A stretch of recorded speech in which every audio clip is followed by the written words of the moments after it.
Carbon Dino football on the Peak, KRPX 95.3 FM. Carbon Dino football, powered by Castle Country Radio on KRPX 95.3 The Peak and online at castlecountryradio.com. And now for tonight's play-by-play, let's join Sonny Buscarini and Aidan Mortensen.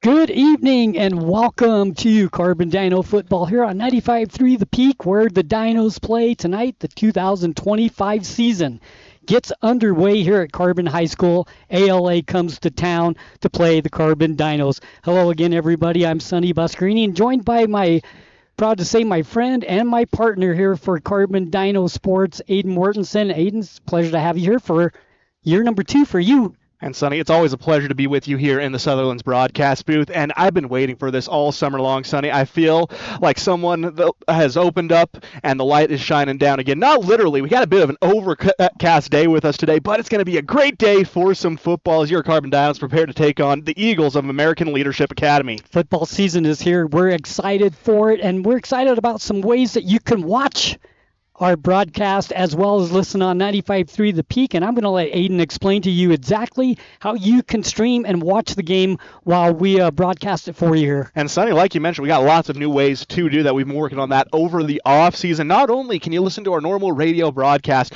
on castlecountryradio.com, the Castle Country Radio app, and on KRPX 95.3 The Peak, but this year we've added a new touch, so to say, to this. We're adding video streaming to our play-by-play, joining the ranks of Jordan and KOAL over in Emory with live video broadcasts of these games available live and on demand after the fact. Always good to go back and watch some Dino football. You can find those videos on Castle Country Radio Carbon on YouTube, or we partnered with KSL to bring you these games to people across the state, so you can download the KSL Sports app and stream the games there as well. Sonny, it's a great season. I'm glad we can bring these kids to you live and in color. Well, it's exciting. It's going to be a great season. Video, radio, I can't wait for the season to start. And we're just really about 27 minutes away from kickoff here, Carbon and ALA. Let's talk a little bit about these two teams. They played last year.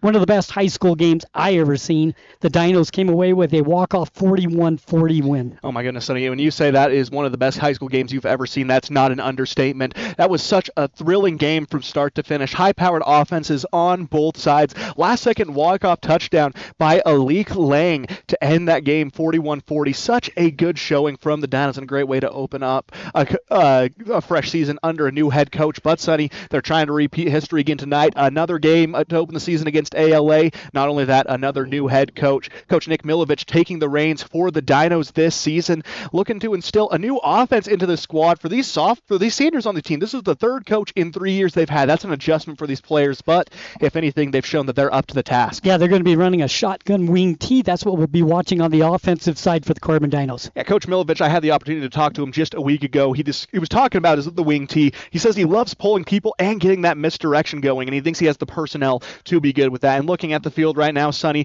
a lot of big-bodied players, so they can really establish that run, use that misdirection very efficiently. Both of these teams last year got off to a good start. Last year, the Dinos ended up 3-8, but they won 3 of their first 4 games. ALA finished 5-6. They won 3 of their first 5 games. So both of these teams got off to a good start last year. I think it's really important for both of these teams. We say this a lot. This is a big game, even though it's the first game of the season, because a confidence level for both of these teams, a win to start the season would be huge. Yeah, this sets the tone for the rest of the season, Sonny. They can instill that mentality going into the rest of the year. They're going to want to try and capture that as best they can. Now, leading the Dinos, they returned 5 starters offensively, and a lot of that coming up front. Will Hinckley, Kevin Vega, and Ben Stewart, all returning offensive linemen to this squad. That's where things are going to have to get started, especially in a run-centric offense like the wing T. But when you have to go to the air, they have the players capable to pull that down, and leading the way in that department is going to be tight end Maddox Wilson, a do-it-all player.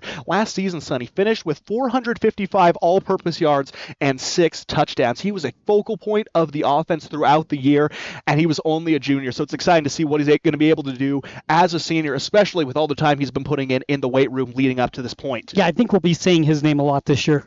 I think that's fair to say, too. Yeah. He was huge last year, and hope he carries it over to the 2025 season for the Carbon Dinos. Now, if you take a look at the schedule this year for the Carbon Dinos and ALA, let's look at Carbon first, as they play ALA, and then they'll follow with Grand, Ogden, Canyon View, Richfield, Juab, North St. Pete, Delta, Manti, and Cedar. And Sonny, this is a gauntlet of a schedule. The preseason, as tough as it is, it only gets worse once you get to region.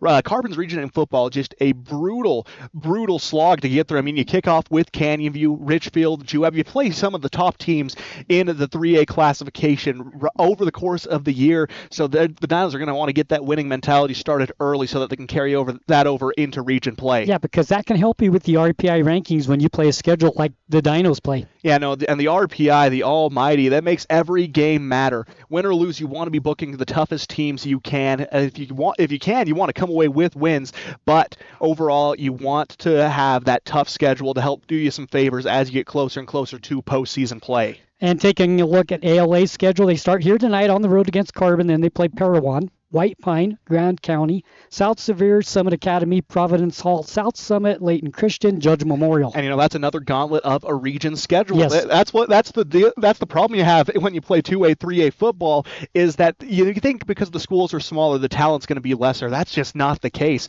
These teams packed with talent, those good old corn-fed boys, Sonny, they are scary. Yeah. Carbon and ALA here tonight, and on our sister station KOAL. Emory playing tonight as well. Jordan and Travis are on the road for their first game of the 2025 season as well. Yeah, down in Ephraim at the campus of Snow College, they're opening up the year against the Kanab Cowboys. It's a battle of the state runner-up, Sonny, and Kanab, always a tough test, so Emory has a lot to try and prove. Losing a lot of starters from last year's state runner-up team, they're going to try and make a repeat run at that finish. Ideally, they finish even higher, come away with that coveted state championship, stop San Juan from winning 5 in a row. That game gets a late start. They start at 8 o'clock tonight, but we'll keep you updated on that game when it starts, and we'll keep you updated on games throughout the state, as we always do right here on 95.3 The Peak. This is where the Dinos play. We'll take a quick break. When we come back, more of the Landon's Diesel Service pregame show. At Landon's Diesel, they understand the heartbeat of your diesel truck. Whether it's the rig that powers your livelihood or the everyday vehicle that drives your life, the trained technicians at Landon's Diesel are here to keep you rolling. Plus, with 24-hour towing service, support's just a call away, anytime, day or night. Drive into Landon's Diesel for expert care tailored to you and your truck, because when your diesel needs expertise, Landon's Diesel is always here.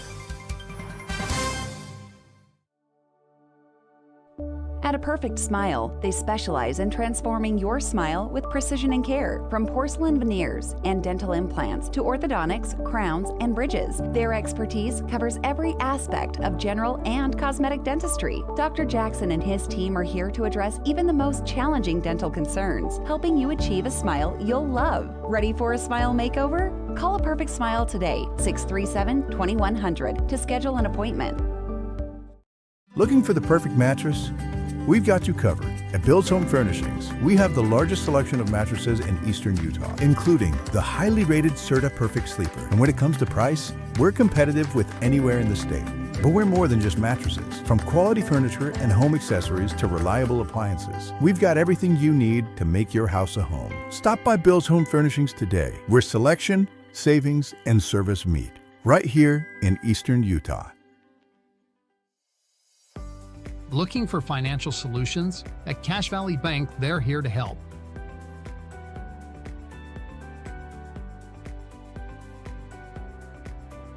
Whether you need commercial loans, mortgages, or expert financial advising, they've got you covered. Visit them today on the corner of First West and Main Street. Cache Valley Bank, your partner in financial success. Equal housing lender, member FDIC.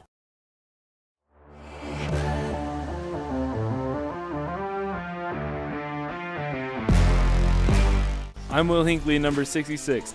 I'm Cole Hinckley, number 72, and you're listening to 95.3 The Peak, where the Dinos play. Welcome back to Carbon Dino Football here, 95.3 The Peak, where the Dinos play. Sonny Buscarini, Aiden Mortensen with you, and our third person on the crew this year, proud to say, Dave Hokinson, the cameraman. he'll be with us all season as well. Yeah, I love spending some time with Dave, and it gives us another chance to plug Sonny. Not only can you listen to this game on Castle Country Radio on 95.3 The Peak, but you can listen to it over on YouTube, or watch it and listen to it over on Castle Country Radio Carbon and on the KSL Sports app, live and in color and on demand. Wherever you want, you can bring the Dinos with you. Now, Sonny, I think it's time. We talked about Carbon. I think it's time we take a look at the opponent, ALA Eagles. Yeah, let's take a look at ALA and what we expect to see from them tonight. Now, Sonny, this is an offense that returns a lot of firepower. 9 offensive starters returning to the field, but they're going to have to replace 2 very key players. Last season, you lose Tad Swarns and Cannon Huntsman, a duo who was heavily recruited coming out of ALA last season. So a lot of talent they're trying to fill, but they have a lot of backups to try and fill those. Also, on the defensive side, returning 9 starters as well. And this is going to be a bit of an interesting matchup, Sonny. In studying for this game, I found out that head coach Lance Burrell, he has described the wing T offense as insufferable. So it's going to be interesting to see how he adapts to Carbon's rendition of the wing T. He didn't sound like he was too thrilled about facing you, did he? He did not. Now, the Eagles are going to be led by quarterback Nico Marble. The senior is going to have 3 offensive linemen returning to help him up front, as well as 5 skill players. So, Sonny, a lot of offensive firepower could be coming for the Eagles. Coming into the season, Marble has the goal of throwing 22 touchdown passes this year, as that would set the ALA school record. He had 22 last season, looking to overtake that record this year, so he has a pretty good chance of doing it. Now, entering this game, Sonny, ALA favored by 1 point to win this game, so we're in for a great showdown between these two teams. Yeah, we've seen their offense last year. First game of the season, they put 40 points up on the board. They move the ball really well. They have a lot of talent on the offensive side of the ball. There's no doubt about it. And you look at some of those skill positions that ALA is bringing to the table. Their stats from last season might not be the most impressive, but that's because they were playing between 2 all-state players in their respective positions. So senior wide receiver Gabe Hill ended 561 receiving yards, 4 receiving touchdowns, and on the defensive end, he added 2 interceptions. He's going to be playing a much bigger role in this Eagle offense this year. Also stepping up is Mason Ober, the junior running back and tight end, 119 rushing yards, 150 receiving yards. Defensively, though, is where he's really going to look to shine for ALA. 57 tackles last season, 3 for a loss, 2 of them being sacks. Also on that defensive side, you have senior D-line J.J. Lopez, led the team in sacks with 5, had 26 tackles, 6 for a loss. So, Sonny, this is a stout unit we're seeing from ALA. ALA coming to Carbon High School. Let's talk a little bit about the Carbon Dinos and talk a little bit about their offense. Aiden, you've done some research on them, and let's talk a little bit about what we expect to see from the Dinos this year. Now, we've talked about Maddox Wilson. He is going to be probably that primary target, that engine that gets this offense going. But you have some piston players who are going to be able to help sustain what Wilson is going to be doing. And it starts on the outside. Wide receiver Trace Crespin, 172 receiving yards, 4 touchdowns last season, playing a key role as a junior in a very pass-heavy offense. So the fact that he was able to put up some very good stats on a senior-heavy team bodes well for him. You also got Caleb Sorensen, 175 receiving yards and 1 touchdown. So a lot of firepower on the outside edge. And of course, Sonny, we need to hit on it again. Those offensive linemen they're bringing back, Will Hinckley, Kevin Vega, Ben Stewart. That's a veteran group who has spent a lot of time in the weight room this offseason. They're going to be looked in to establish everything up front for Carbon. Yeah, offensive line, so important to a football team. That it is. No, I love the old saying that the offensive line is like the AC. It only gets noticed when it's not working. So if you have an offensive line who doesn't get much recognition, that means they're doing their job just right. Absolutely. Carbon Dinos, ALA here on 95.3 The Peak, where the Dinos play. We'll take a break here on the Landon Diesel Service pregame show. When we come back, we'll have an interview with Coach Milovich. Jordan was able to do that just this week, so he's previewing this game, talking about some of the key players we may expect to see tonight. We got all that and more coming up right here on the Landon's Diesel Service pregame show. At Landon's Diesel, they understand the heartbeat of your diesel truck. Whether it's the rig that powers your livelihood or the everyday vehicle that drives your life, the trained technicians at Landon's Diesel are here to keep you rolling. Plus, with 24-hour towing service, support's just a call away, anytime, day or night. Drive into Landon's Diesel for expert care tailored to you and your truck, because when your diesel needs expertise, Landon's Diesel is always here. I was hoping to talk to someone about updating my insurance policy. I am able to understand complete sentences. That was a complete sentence? I didn't understand that. Can I just talk to a person? No one talks to humans anymore. Sometimes humans are just more helpful. I hear you. Why don't we review your coverage with a super check? Farm Bureau Financial Services. It's your future. Let's protect it. Contact Farm Bureau agent Jill Jensen in Price today. Imagine this. You're cruising down the highway, windows down, music up, but suddenly your car sputters. Don't let car troubles break your stride. At Cars, Complete Auto Repair Service in Wellington, they're dedicated to keeping your vehicle running smoothly so you can keep enjoying those flawless drives. From regular maintenance like oil changes and wheel alignments to tune-ups and even new tires, Cars is here to help. Visit Cars today and drive away confident knowing your car is in its best shape ever.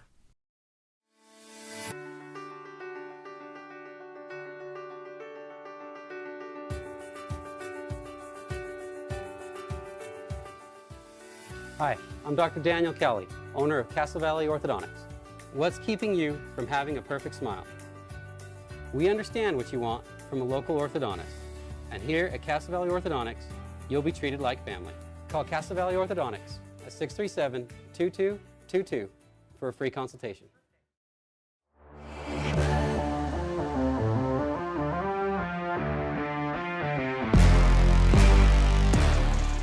You're listening to Carbon Dino Football on the Peak, KRPX 95.3 FM.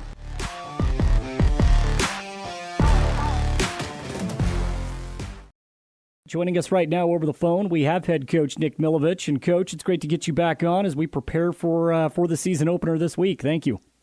Yeah, of course. Thanks, Jordan, for having me back on. That's always a pleasure, Coach. I know this past Friday we had the annual blue and white game, and the idea of these scrimmage games, I mean, if I'm talking with you, if it's Coach Fomalo, when we talk with Coach Kyle Whittingham and he's talked about the spring game, it's all about staying healthy. And I'll never forget the quote from Coach Whittingham. He said, sometimes you just got to wrap these guys in bubble wrap and hope they come out of the spring game healthy.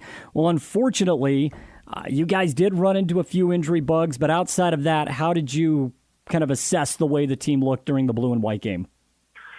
It was an overall positive experience, and you can never really plan on that. I mean, if you've got that mentality, I mean, the kids could fall down the stairs and get hurt, Yep.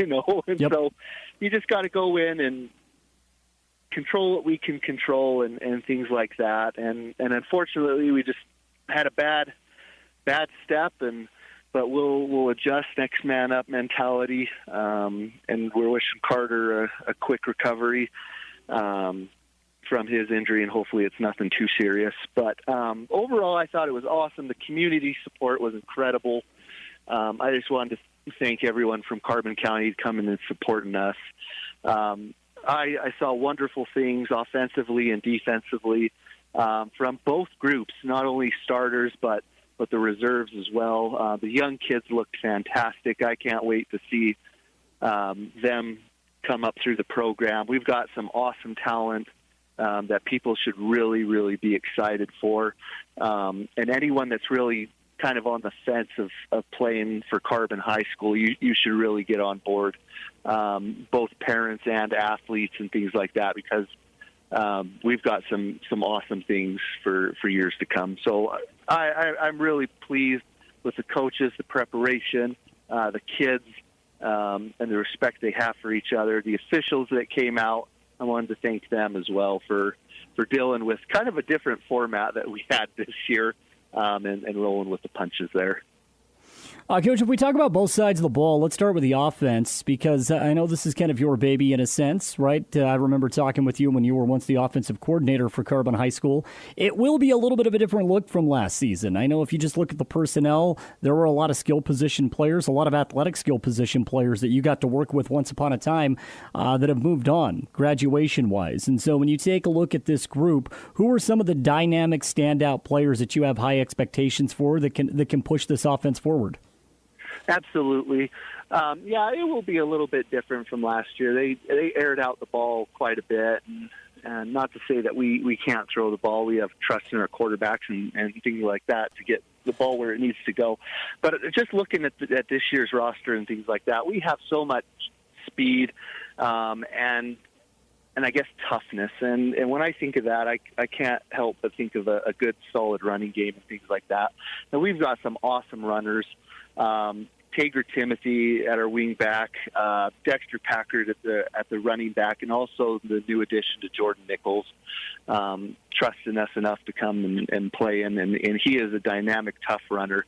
We have some good, solid kids that aren't afraid to lower their head and also be quick enough to maybe set an edge and things like that. And then when you look at the passing game, I mean, you cannot pass on a Maddox Wilson. I mean, he's big-bodied, tough kid, great hands, and definitely going to be a threat in our passing game and things like that. And we needed to replace the receivers from last year. They had a pretty good core of receivers last year, and the kids that are stepping up and trying to fill that role. We've got Caleb Sorensen and Colton Finch, Dominic Fox, and a couple others that are, I think, really willing to step up and fill that receiver role. It seems like the passing game will be a complement to the running game, right? And when you talk about what you guys have coming out of the backfield, Coach, it's kind of a running back by committee approach. I mean, you have multiple kids that are capable. Right, absolutely. And the cool thing is we can put them all on the field at once, and that's going to be awesome. So I've got the task of making sure that we're not keying on one kid and making sure we're not predictable and things like that. But we can attack from either side, strong or weak, on the field, short or long side of the field, and then really just get them the ball and let them go to work. Let's move over to the defensive side of the ball, Coach, because yesterday you and I were talking at our media gathering, talking about the defensive side of the ball, and you were very complimentary of Danny Maurer, who is the defensive coordinator, and kind of what he wants to implement on that side. Yeah, Danny's done a fantastic job just picking up and running where Jordan left off from last year, and I'm excited for the defense. They are kids that are ready to fly around, and again, it's always a blessing when you have kids that are wanting to hit, be the first contact instead of taking the contact. And I was so thrilled with how they turned out again at our summer camp, and just seeing multiple different styles of offense and being able to adjust on the fly with that. Emory with their air raid, Juan Diego with their split back veer, and then, of course, North Stampede with their spread and then wing T stuff. They adjusted great. I can't wait to see them against ALA, which, again, is more of that spread air raid. And I think we have favorable matchups, kids that can run with these other athletes around the state, and I just can't wait to see them get turned loose. Again, our guest right now is Coach Nick Milovich of the Carbon Dino football team as we prepare for what lies ahead. Season opener against American Leadership this Friday, kickoff at 7 o'clock. And, Coach, you guys get this game in front of the hometown crowd. I know you were a helper last year, but I'm sure you heard, right, when it went down, it was a pretty big ending last year. Carbon winning with a walk-off touchdown. That doesn't happen too often, and it can really set the tempo for a season. And this Dino team, they managed to get a win the week right after that ALA game. And all your years of coaching football, the season opener, there's so many unknowns to it, right? But, I mean, it really can be a tone setter for at least the first 3 or 4 weeks of the season. Oh, absolutely. And of course, there's going to be nerves and things like that. But if we can temper those and play our game, just like you said, that sets the expectation for the year. And even when I was a part of the programs and things like that, the first week is always wonderful to see. Hopefully it's not as dramatic fashion as last year, and we can promise everyone we won't shut the lights off on them. 30 seconds left if it's a close one. But and I'm sure there's another story to that. But yeah, hopefully it's not as dramatic fashion as fashion. We expect them to have a chip on their shoulder as well, and to come hungry and we need to be able to match that intensity and have a little bit greater intensity, because I'm sure that was a heartbreaker for them, and we don't want to be on that opposite end of the coin, because I have been in games where that has happened, and it's not a good feeling. So we're going to do our best. We're going to set the tone. We're going to put on a great show for our community, and hopefully we make everyone proud. I know this is a pretty good ALA team. They won a lot of football games last year, going 5-6. And I think when you look at ALA, it's the amount of returners that does stand out. You never know with these academies what they're going to have year to year. But I think the first name that jumps off is going to be Gabriel Hill, right? Who last year he was a factor for this team. He's got some speed. He can get out into the open hill out in the open field, and he's back again this year. Right. Yeah, they've got a returning senior quarterback. I think it's Nico Marble. So he'll be ready and rearing to go. And then, of course, Gabe Hill is a go-to. I know they lost their two studs from last year, but I expect Gabe to be their number one target. They've got a returning junior receiver who's not looking half bad that we need to definitely keep an eye on. But like you said, I mean, there's only so much that you can look at Deseret News and see who the new guys are and things like that. But scouting wise and stuff like that, I think if we can take care of those two receivers and just take away Nico's options, I think we'll be okay. They've got a big bruiser tackle that's in the middle. Defensively, and then also their left tackle. So if we can get around him and get to the quarterback. Welcome back to Carbon Dino Football. We're ready for the kickoff. The Dinos won the toss. They deferred. ALA will receive the ball. They go right to left on your radio dial, wearing their red pants, white jerseys, white helmets. The Dinos tonight with the blue pants, gray jerseys, white helmets. We're ready to go. Yeah, it's going to be a great game. Sunny defense getting out on the field first for the Dinos. ALA looking to show off that explosive offense early tonight. It's going to be a clash between these two teams, and I'm glad to be here with you to watch it. Timothy will kick off for the Carbon Dinos. And it's always hard losing a good kicker like they had, like Luke Brady, but Taker Timothy is going to be a great prospect at kicker, and we're about to see the opening kick for the Dinos. And here we go, 3 men back for ALA. It's a good kick. Carries to about the 10-yard line, fielded there by Worthen. Gets down across the 20, 25, 30, 35, 40, down the sidelines, 45-yard line. Nice kick return for ALA, and we are underway, and ALA gets good field position to start the game. 1st and 10. And Worthen showing that breakaway speed off early in this contest. Going to be a long night if they can't find a way to contain him. We saw last season the Dinos struggle with kick coverage. Hopefully those demons don't come back to haunt him now, because this is the unideal start for Carbon, setting up their opponent near midfield. Shotgun formation. Ball sits on the 44-yard line. 2 receivers come to the near side. 1 receiver the right side. 1 running back stands behind Marble. Long snap count. Looks over at the sidelines.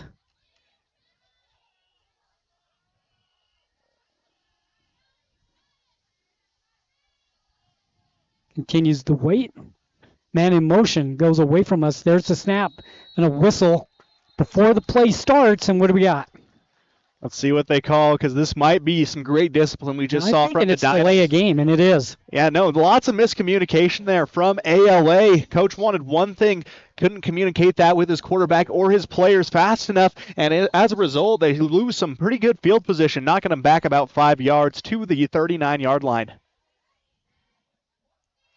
So it knocks them back 5 yards, as you said, Aiden. It's 1st down and 15. Shotgun formation once again, same set for ALA.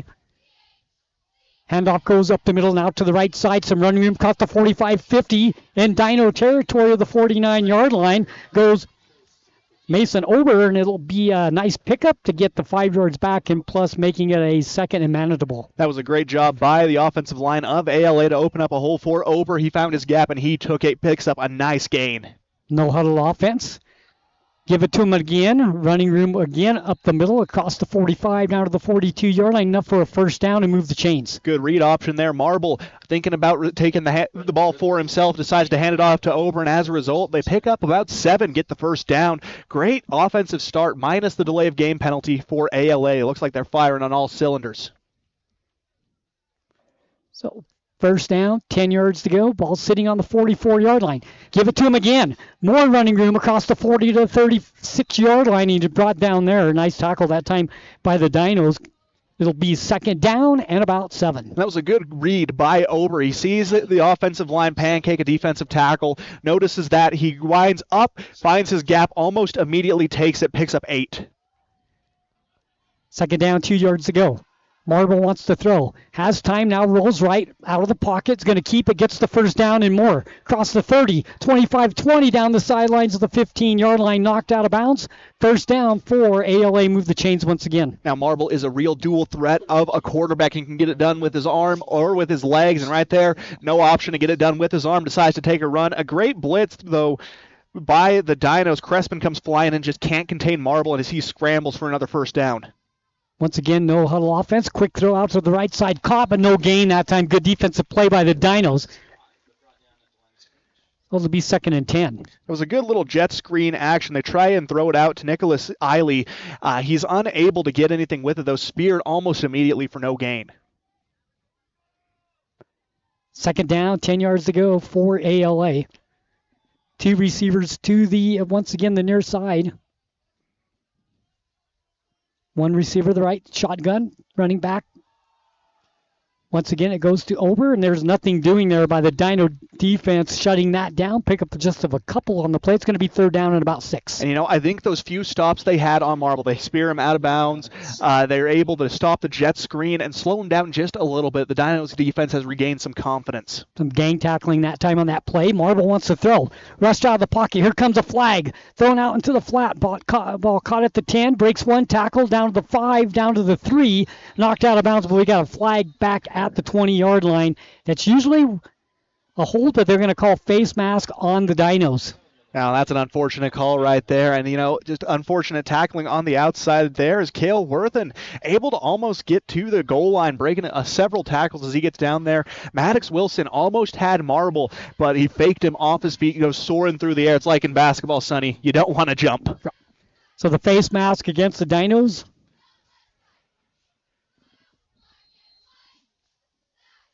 First down, goal to goal on the 2-yard line. Handoff goes up the middle. It's over. Past the goal line. Touchdown ALA is what he does. Touchdown ALA.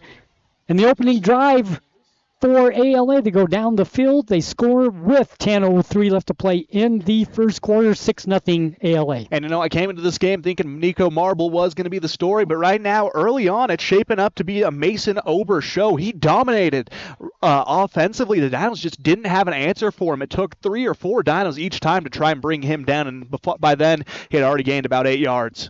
Haston in to kick the extra point. Kick is up, and the kick is good.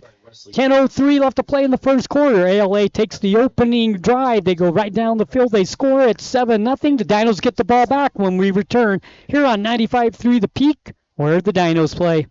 At Castle Country Vet, they believe every pet deserves a touch of love and expert care. You can trust Dr. Harmer and Dr. Kelly. They're not just veterinarians, but passionate pet lovers, dedicated to nurturing your furry friends like family. From routine checkups to emergency interventions, you and your pet will experience compassionate, professional care every step of the way. Let Castle Country Vet help your pets lead the happiest, healthiest lives. Call Castle Country Vet today, 637-5797, because love is a 4-legged word. Carbon High School football on KRPX 95.3 The Peak. Welcome back to Carbon Dino football here at Carbon High School, opening football game of the season. Sonny Buscarini, Aiden Wardenson, Dave Hokinson on the camera for us tonight, bringing you the action from Carbon High School. ALA with an impressive first drive. Mason Ober, unstoppable as he marched down the field near single-handedly. Nico Marble had a good scramble to pick up about 15, but outside of that, Ober getting it done for the Eagles. End over end kick. goes into the end zone. We got a whistle. What do we got going on? There's a flag back at the 40. I think it's going to be offsides on ALA. We'll have to kick this again. And, that's unfortunate. ALA had a good chance to try and pin the Dinos back near the goal line, but those mental errors tend to be the ones that cost you the most. I gotta say, it was a good kick by Haston, though. The junior has quite the leg on him. We were watching him warm up. He was hitting 35, 40-yarders pretty consistently, so he has a lot going for him in the kicking game, something which ALA might need to turn to as this game goes on. So Nichols and back to receive for Carbon Dinos along with Timothy. We'll kick back at the 35-yard line after the second penalty for ALA. 2 for 10 yards so far. 10 minutes left to play here in the first quarter. 7-0 ALA. Going to be a important return. The Downs want to set themselves up with good field position, lest this be a bad offensive series for them. They need to get going almost immediately. Kick back to the 2-yard line, fielded there by Nichols. He'll come out to the 10, 15, 20. Hit at the 20, gets to the 22-yard line, still on his feet. They blow the whistle, and that's where the Dinos will start. 1st and 10, they're going to mark it on the 23, so the Dinos get their first offensive set of the game. Sonny, I think it's time we take a look at the starting lineup for the Dinos. Quarterback, Caden Dunn, the junior, stepping in to take control of the offense. Running back, Dexton Packard. Wide receivers, Trace Crespin, Colton Finch, and Tager Timothy. Tight end, Maddox Wilson. And, of course, the big men up front, Andy Kuiper, Ben Stewart, William Hinckley, J.J. Rudin, and Coleman Hinckley. A stacked lineup that we're seeing for the Dinos. Going to be interesting to see what they can do. So here we go. First offensive play of the season for the Carbon Dinos. They end up marking it on the 24-yard line. 1st and 10. Wing T, handoff goes up the middle, back to the line of scrimmage, and that's going to be about it. Maybe a yard on the play, 2nd down. And Packard, one of those running backs that Coach Milovich said coming into the season he was looking to put a lot of weight on the offense. Part of that running back by committee that they have. He's kind of set himself apart as the go-to RB1 for this squad. And right now they need to find a way to open up a hole for him to get this offense going. He gets the first call of the ball game for the offensive side for the Dinos. 9:20 in running left to play first quarter. 7-0 ALA. Dinos come to the line of scrimmage going left to right. 2 receivers come to the right side. Shotgun formation. Dunn wants to throw. Looking right. Hit as he throws. Ball up in the air. Incomplete. It was up for grabs. Almost intercepted. Falls to the ground. 3rd down and 9 for the Dinos. And, it's a good thing Dunn was able to get that release when he did, because right behind him coming for the sack was Tyler Ware. Nearly strips the ball as he goes to throw, but gets it up there. Maddox Wilson in the area alongside Trace Crespin just can't pull it down. Dinos face a 3rd and long situation to open their first offensive series. 3rd down, 9 for the Dinos. They break the huddle, come to the line of scrimmage. Trailing 7-0, 9:02, clock stopped on the incomplete pass. Ball sits in the middle of the field. Shotgun formation showing blitz. That'll be a 5-yard penalty on ALA. So he was showing blitz, couldn't stop, goes past into the neutral zone, and penalty number 3 for ALA. Well, you could tell Jackson Dengen was ready to hit on that play as he comes flying through the B gap, but unfortunately no movement from the Dinos offense for the ALA Loyal as they move forward 5 yards, making this a much more manageable 3rd and 4. Yep. 3rd down and a long 4 for the Dinos. Shotgun formation for Dunn, the quarterback. Wants to throw once again. Little screen pass to the left side. Caught by Wilson. He's got running room. 40, 43-yard line. It's going to be enough to move the chains on a 1st down for the Dinos. And, that's what you need. A nice little 15-yard pickup like that. Dunn getting his 2nd pass attempt of the game to fall. Maddox Wilson carrying 2 men as him as he falls to the ground and picks up a Dinos 1st down. First down of the season for the Dinos. 8:55 left to play first quarter. 7-0 ALA. Dinos come to the line. The ball sits in the middle of the field. Trips come to the right side. Shotgun formation. Dunn with the quick pitch. Goes to Packard over to the right side. Gets across the 50. Still on his feet close to the 1st down marker depending on where they mark it. I think he might have got it, and he did. First down for the Dinos. Now that is quite the run by Packard. A lot of shiftiness on that one as he shows off some strength as well. Gets the stiff arm initially on the defender, breaks away, spins around, kind of runs backwards for a second to get that first down. But, Sonny, looks like the Dinos have gotten something going now. All they needed to do was move that ball just a little bit forward, and things would handle themselves from there on out. On the ALA side of the field, 1st and 10 at the 46-yard line for the Dinos. Trips go to the left side this time. Shotgun formation for Dunn. Drops back to throw. Has some time. Throws over the middle. Almost intercepted. Falls to the ground. Incomplete. Ober almost come up with the interception. Falls to the ground. 2nd down and 10 for the Dinos. And Ober all over the place on that one. Looks like they were trying to do a middle screen. Crespin, the intended receiver on that one, trying to set something up like they did with Wilson to a smaller body, providing a little bit of more speed, but unable to get the seal. ALA sniffed that one out very quickly. Ober almost comes up with the interception as a result. 2nd down and 10. 8-10 left to play first quarter. 7-0 ALA. Dinos driving. Ball sits on the near hash mark. Shotgun formation for the Dinos. Man in motion. Crespin goes in motion. Handoff goes up the middle. Running room. Ball on the ground. And recovered by ALA at the 35-yard line. It was a nice running play, but left the ball behind, and it's a turnover, and the ball goes over to ALA. That's always the hard part is you get something going offensively, then you're able... Then you start feeling like you have that momentum going your way, but now you have a turnover like that, especially when you have the drive going as well as Carbon had it going. That can really kill any momentum you have both offensively and defensively, as a lot of these players are playing both ways. 1st down and 10 for ALA. Ball sits on the 36-yard line. After the turnover, the Dinos driving, but the turnover kills the drive. Shotgun formation for Marble. Trips to the right side. They go right to left. Handoff goes to Ober. Here's a flag coming in.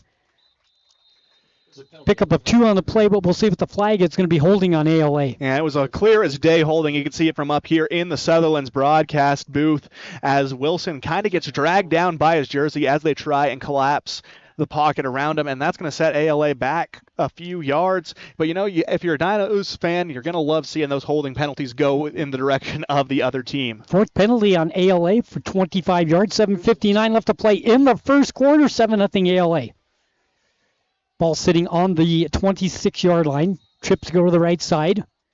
Single receiver to left side. One running back stands behind Marble. They go right to left. Wants to throw. In the pocket. Throws between the hash marks. Has a man open. It's caught by Worthen. He's down to the 30 to the 26-yard line, and he's brought down after the big play. Yeah, when you can clip the field like that, you want to take the advantage. Just a defensive breakdown from the Dinos secondary, leaving a man wide open on the seam route. And running up the hill was Cale Worthen, able to snag it down, pick up a few. When he gets the ball in his hands, Sonny, he has been hard to stop for the Dinos. He is a grown man out there. Crespin makes the play to save the touchdown, but not after the big play. Here's a quick throw out to the left side through the hands of the intended receiver. That was Dengen, and it falls to the ground. 2nd down and 10 for ALA. Yeah, Dengen can't come up with it. The jet screen hasn't been working in favor of the Eagles tonight. That's been the one play the Dinos have found a lot of success in stopping, but they need to find a way to shore up some of those other areas, especially in the middle of the field and in the run game. 2nd down, 10 yards to go for ALA. Ball sits on the Carbon 25. Shotgun formation for Marble. Hands off to Ober, finds some running room across the 20. Flag comes in. We'll see what the flag is. Usually where it's holding, but we'll see. And it will be holding on ALA. And, you usually expect to see those holding calls in these early season games because the players are still trying to get used to that game speed. You're used to practice where you can sometimes get away with a little bit more. You start grabbing up. As an offensive lineman, you want to grab the inside of the pads of your opponent, but you want to keep it close as for the ref to not see it. As soon as that hand starts slipping out and you're still holding on, that flag is going to come out every time. Spot foul brings the ball back to the 36-yard line. 2nd down and 20. Marble wants to throw under pressure. Screen pass. Almost. Was it intercepted? No, they said it hit the ground. Almost intercepted by the Dinos. Nice play out here for the Dinos. Sorensen tries to come up with the interception. just hit the ground, says the referee. It's going to be 3rd and long. I was hoping that was going to be an interception. Give it right back to ALA. Sorensen does a good job sniffing out the screen, as do the rest of the Dinos. They were just unfortunately unable to come up with the catch. Shotgun once again, 3rd down 20. Marble with the long count. Gets the snap. Steps up into the pocket. He'll go down back at the 40. Sack for the Carbon Dinos. Bringing him down. William Hinckley throws Marble to the ground for the sack. The Dinos have had opportunities throughout the game to get those sacks. They just haven't been able to convert. And it looks like 4th and long, not going to deter. Nope, they're going to go for it. Indication that they'll probably be going for it on 4th down a lot. Aiden wants to roll. He's brought down back at the 50. And another sack for the Carbon Dinos. Back-to-back sacks, and they will take over as the defense does their job. Oh my goodness, Sonny, coming in with some fire there. The Dinos, back-to-back sacks. Unstoppable, bringing him down. Andy Kiefer throwing him down off his off edge. My goodness, Sonny, the Dinos defense came up clutch there on the 4th and long situation, setting themselves up at the 50-yard line. If they can get the run game going like they had going last offensive possession, Sonny, I think we're in store for a Dino score. Kiefer gets in there for the sack. ALA had good field position. All of a sudden, it's the other way. The Dinos have the ball at the midfield stripe. Shotgun formation, 1st and 10. 7:02 left to play, trailing by 7. Dunn hit as he throws. He holds on to the ball. He was getting ready to throw, and Dunn did an incredible job to hold on to that football. That he did. Braxton Root flying off the right edge brings Dunn down. I thought that was going to be surely a strip sack fumble, but Dunn shows off the grip strength there, holds on, manages to tuck it while bringing down. Now, you do lose 7 yards on that play, but at the same time, you can't be upset that didn't result in a fumble. That could have been so much worse. Yeah, that could have been a disaster. Nice play by Dunn. So it's 2nd down. We'll call it 18 yards to go for Carbon with 6:26 and running. Dinos come to the line of scrimmage, send 3 receivers to the left side. I wouldn't be shocked to see a middle screen or screen play here. Dinos go left to right. Dunn wants to throw. There's your screen pass. Caught by Wilson, brought down immediately back at the 35-yard line. Nice defensive play that time by ALA coming up to make that play. It was Ober. It's going to be 3rd and long for the Dinos. Ober and Dominic Mendez, a lot of freshmen playing varsity minutes on this squad, but the Dinos just couldn't find it. ALA does a good job sniffing out that screen, Sonny. That's the thing. If I can make these play calls from up here, you can bet that the defensive coordinator is probably going to be able to sniff it out as well. And that's the problem with these screens, Sonny, is that sometimes if you run them too often, the defense catches on very quickly. It makes it a much harder time to try and run them. Ball sits on the far hash mark. 2 receivers come to the near side, to the far side. Man in motion for the Dinos. There's the snap. Dunn throws over the middle. Almost intercepted and then dropped.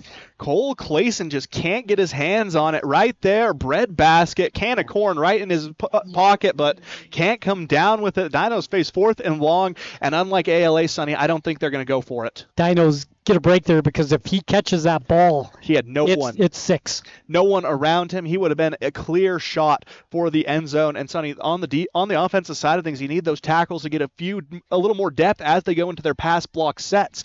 They're just not getting enough depth, and it's allowing these defenses to kind of bull rush them through. So the Dinos will punt the ball. Ball sits on the 37-yard line, 4th down, 23. Kick by Sandoval will hit at the 30.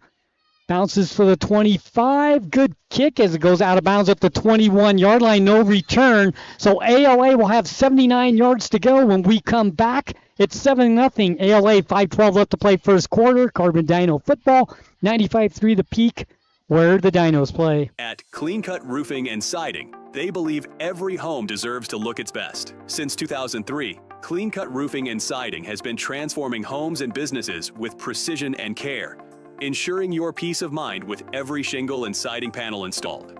Whether you're updating an old look, repairing storm damage, or bringing life back to your storefront, trust them to handle every detail. Visit cleancutroofingsiding.com. Handoff goes up the middle. Ober once again finds some running room across the 25, 26-yard line. We've really said his name a lot so far tonight. Second down, 6 yards ago. That we have, Sonny, but the Dinos' defensive front has been doing a much better job in keeping him contained. That's what they struggled with on that first drive. It seems like he was going 5-6 yards every carry. Marble looks right, throws right, little screen pass out to the right side, couple of tackles broken, and a first down. A few Dinos go flying by, Sonny. It's ill-advised to dive at the ankles of an offensive player lest you're going to miss horribly, and that's what happened to Carbon there. You need to break down, shuffle those feet a little bit, make contact, then you drive. I know it's all everyone wants the highlight hit stick, but sometimes you got to stick to the fundamentals. Got a whistle.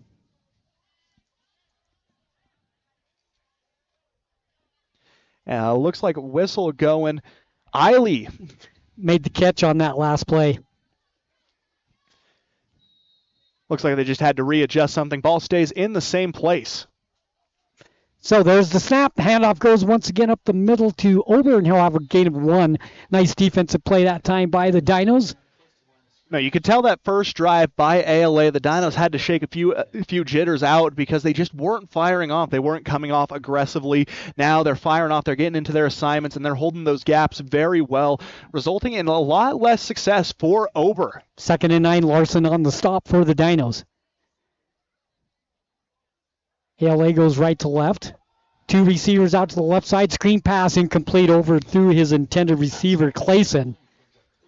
With the exception of the first screen pass to Wilson, things just haven't been going in the favor for either team when it comes to try and get those short gains going, either overthrown or hit immediately after contact. They both want to shy away from those in the playbook now, finding minimal success.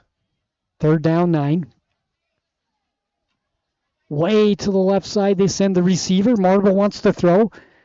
Steps up in the pocket, throws down the right sidelines, over through his intended receiver, Worthen. He was there, just missed him, 4th down. And yet again, Worthen wide open along the seam. The Dinos need to keep an eye on him. He's doing a lot of good job finding empty space in that secondary, and he's using it to navigate to wide open positioning. A pass a little too far by Marble, but if it was in the breadbasket, Sonny, that would have been going for 6, so a lucky break for Carbon.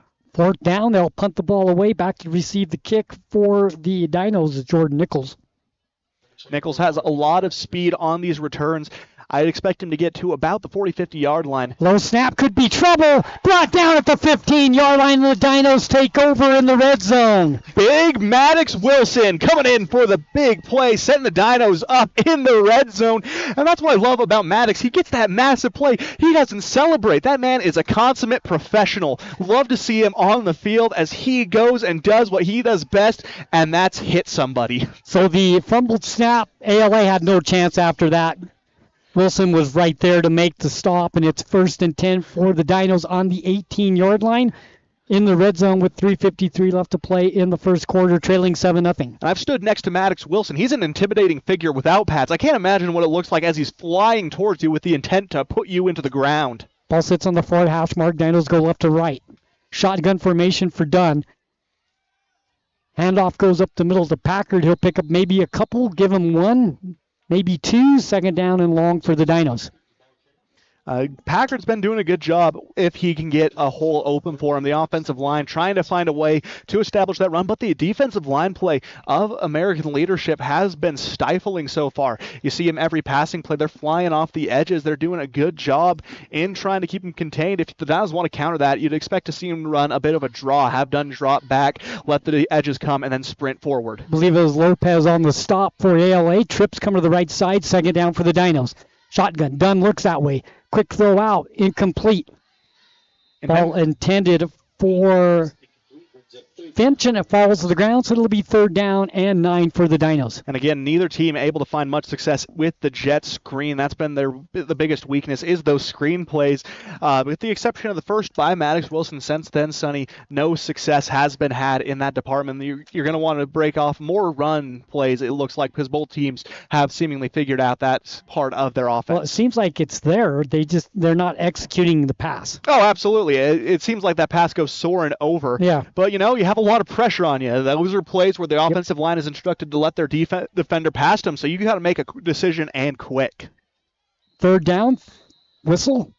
Timeout Carbon with 3:11 left to play in the first quarter, trailing 7-0. Big play here for the Dinos, 3rd and 8. We'll keep it here at Carbon High School.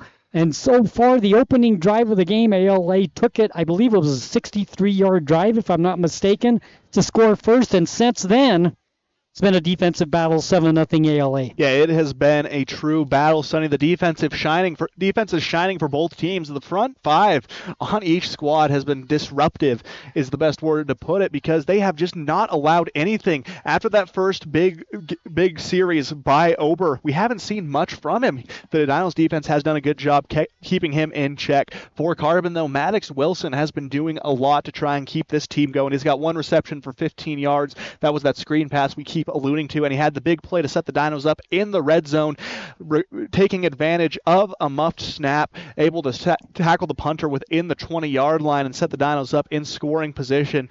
Now, when you look at the kicking staff on this squad, you're looking at none other than Eli Chili, a soccer player, and that's the kind of athlete you want to have in your kicking role, someone who is familiar with how to chip those shots in. Three receivers come to the right side for the Dinos. Ball sits on the left hash mark. Shotgun formation for Dunn, the quarterback for the Dinos. Little reverse goes to Wilson around the right side. 15, 10, 5. Touchdown, Carbon! 18-yard touchdown run on the reverse play. Dunn gave it to Packard. Packard give it to Wilson. Wilson goes for 18 yards, and the Dinos are on the board. It's a 7-6 game. Now, Sonny, that is a play I saw them execute in their summer camp, and I was thinking to myself, I want to witness that in a game. Didn't expect to see it game one, but when it works, it works. Maddox Wilson is like a freight train. He gets a head of steam in front of him. He is hard to bring down. He shows that plowing over 2 or 3 defenders to set Carbon up for the 18-yard score, and now a chance to tie up the game. Chili with the extra point. Kick is down. The kick is up. The kick is good, and we are tied at 7. So the Dinos answer back with the 18-yard run by Wilson and the extra point by Chili, and the Dinos have tied this game up at 7. They did an excellent job, Sonny. They needed to respond, and they did it in a big way, both defensively and offensively, both working in conjunction to set themselves up. And now Carbon answers back, tying this game 7-7, just what the doctor ordered. They made the play on special teams. They get the ball in the red zone, and they take advantage of it on a 3rd down and long. They go for 18 yards into the end zone. We're tied at 7 with 3:02 left to play here in the first quarter. We got a good game. That we do, Sonny. It's going to come down to which offense can get going more efficiently first. Opening up the game, it looks like ALA had the ball in their court, but Carbon's defense has responded in a major way, shutting down any offensive attempts from the Eagles, and their offense finally getting going as well. A must-respond drive for American leadership. Timothy will kick the ball up for the Carbon Dinos, tied at 7. And he showed last kick. He has a lot of leg power, but they need to do a better job in corralling the ALA return team. They run a lot of reverse stuff. They're going to try and fake you out, but you got to stay diligent, make the right read, and make the play. Nice kick. Ball goes to the ground, picked up there. Fake the reverse at the 5-yard line. Gets around the right side to the 7, brought down. Flag comes in way back, completely away from the play, and we'll have to see what this flag is. Flag's all the way back at the 35-yard line. Based on the positioning, Sonny, I would expect to see some kind of hold on the receiving team, that being ALA. But if it goes against the Dinos, that's going to be very detrimental. They pin them at the 9-yard line. An incredible job by the return team. ALA suffering on special teams right now. First, the muffed punt. Holding on ALA. That'll be penalty number 6. And we're still in the first quarter. Man, Sonny, you can't afford to have statistics like that. Penalties, especially ones like holding, ones like delay of game, they're mental errors. And you can't afford to have that many mental errors and win a football game. If in any case, win one easily. It's going to be an uphill battle if you find yourself losing that penalty. It's one of those 3 major departments that coaches love to preach. You come away with a victory. You have the penalties, you have the turnovers, and you have the explosive plays. Right now, Carbon winning the explosive play battle, ALA losing the penalty battle but winning the turnover battle. So the penalty is a half the distance. So it's going to put the ball about on the 3-yard line, and that's where they're going to mark it on the 4. So first down, 2:54, first quarter, ALA pinned back. Let's see if the Dino defense can make something happen here, get a stop. They'll get good field position. First and 10 for ALA. 2 receivers come to the near side, one to the far side. They go right to left. 7-7 score. Ober now moves to the right side of Marble, the quarterback. Handoff goes up the middle to Ober. He'll find about 2 or 3. Gang tackled there by the Carbon Dinos. A host of Dino defenders in on the stop, led by Wilson, and it'll be 2nd down and 8. And Ober making the best of what almost turned into a busted situation. Snap troubles continue for the Eagles, almost flying over Marble's head and into the end zone. Ober does a good job in making the best out of the situation. Shotgun once again, looks to the left, in trouble in the pocket. Does he get out? He does. Gets away from the goal line and gets back up to the 5-yard line. Got back to the line of scrimmage, and that's going to be about it. It's going to be 3rd down and about 8 yards to go for ALA, and the Carbon defense playing well. My goodness, Sonny, this Dino's defensive line has done nothing but impress me since that first drive. Yep. Coach, I'm sure, issued a challenge, and they have responded in kind. They have been near unstoppable since then, swallowing up any offensive attempts from ALA. Maybe a little nerves on that first possession. And there always is entering the first game of the season. Shotgun formation, Marble with the quick throw. That could be intercepted, knocked away, incomplete. Nice play by the Dino Timothy. I thought he had that for a possible pick 6 because if he intercepted, he's almost in the end zone. Yeah, no, and it looks like that was Chance Wood flying off the edge to get the deflection on it. And, in a situation where you're not you don't feel confident in getting that interception, batting the ball to the ground and making them punt when you've seen that they struggle in this situation, that's the best thing you can do. And the Dinos loyal on their feet. They're letting the ALA fans hear it. Haston will kick from deep in the end zone. Back to receive the kick is Timothy.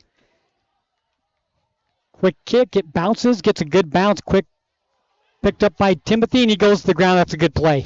Yeah, you want to fall to the ground, especially if you don't have a full handle on it. You want to drop as soon as you possibly can. Timothy showing some of that veteran leadership on the field, drops to the ground. Actually, it was Nichols on the return, but that's a good play by him because don't turn it over. Just make the catch, go to the ground. I thought that punt was going to go much shorter, but a little hand-to-God bounce going in ALA's favor. Rolls from what looked to be the 30-yard line, goes all the way to the 50. So 1st and 10 for the Dinos. They have the ball on the ALA side of the field once again with 1:43 left to play. 7-7 score. Trips go to the left side for the Carbon Dinos. Ball sits in the middle of the hash marks, and they go left to right on your dial. Done with the snap. Pitches outside to Packard. Breaks one tackle. Gets across the 45 down to the 43-yard line. Pick up a 5. Nice run by Packard and the Dinos. They're halfway to the first down, 2nd and 5. What I like most about that play, Packard gets behind Maddox Wilson. He uses his change of speed, stops almost completely, pushes Wilson in front of him to use him as an extra blocker, guiding him where he wants to go to pick up 5 yards. Packard showing a lot of veteran leadership. Yeah, nice. A nice patient run. And, as someone who's only a junior, that's a veteran move. You got to love what you're seeing early in this season from Packard. Ball sits on the left hash mark. They go left to right. 2 receivers come to the right side. To the left side. Shotgun formation for Dunn. Wants to throw. Looks down the right side. Has a man open. Caught at the 15, 10, 5. Touchdown, Carbon. With the catch. It's Crespin down the right sidelines, and the Dinos have a 13-7 lead with a big play. My goodness, Sonny, that was busted coverage from start to finish. How do you let Tager Timothy get that wide open along the seam, bringing it in for the touchdown? So it's a touchdown for the Dinos, making it 13-7. And, Sonny, these explosive plays for Carbon have been the story of the game. They've done an excellent job taking advantage of these plays.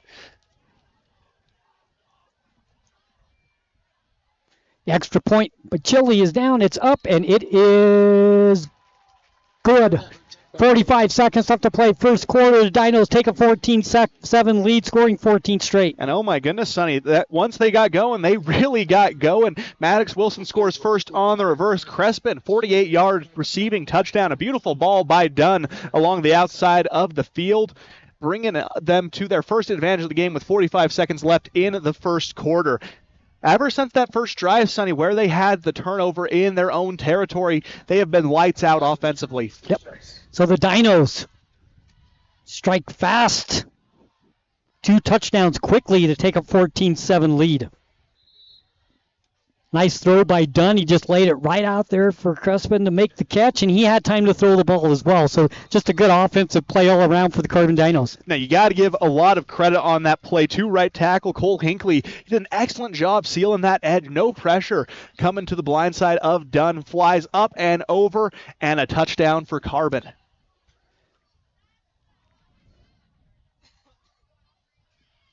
So the Dinos will kick the ball away with 45 seconds left to play here in the first quarter and a 14-7 lead.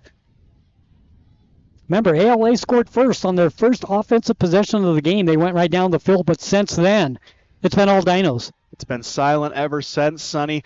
Things continuing to go in the favor of Carbon as the wind continues to pick up here at Dino Field. Chile will kick the ball away this time for the Carbon Dinos.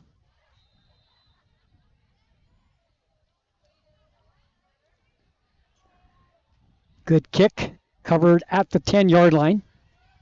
Fake the reverse and go to the right side of the 15, across the 15 to the 20, brought down there by 3 Dino defenders, and ALA will start 1st and 10 on the 20-yard line. And since that first drive, Sonny, things have really coalesced for Carbon in all aspects of the game, defensively, offensively, especially special teams. I was concerned after that first kick return by ALA that was going to be a season weakness for Carbon as it was last year, but they've answered back very well, containing those kick returns so much better than they did on the opening kick. It seems like the sky is clearing, but the wind is picking up drastically. That it is. You get the slight smell of rain, but nothing coming our direction so far. Handoff goes to Ober up the middle. He's got running room. 30, 35, across the 40. Still on his feet. 45, 47-yard line brought down there.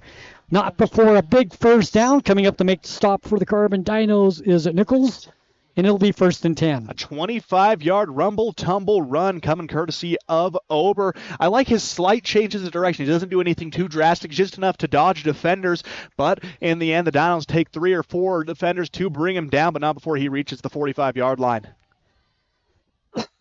Ball sits on the far hash mark. There's the snap. Marvel's going to keep it. Across the 50. Breaks a tackle, gets knocked back on the ALA side. Helmet comes flying off. We'll see where they mark it. They say inbounds. Going to mark it on the 49-yard line. So it'll be 2nd down. And Sonny, that's one of those plays where you kind of wish he got brought down the first time. He spins out of it, but gets driven back a little bit more afterwards. Sometimes those plays can be a plus. Sometimes it can be a minus. You got to keep playing, though, don't you? Yeah, you just got to keep going. Over with the ball across the 50 to the Dino 47-yard line. It's going to be 3rd down and about 4. And that is the end of the first quarter. We've played 1 quarter. Here at Carbon High School, ALA scores first with a 7-0 lead, but the Dinos answer back with 2 touchdowns of their own. At the end of 1, it's Carbon 14, ALA 7.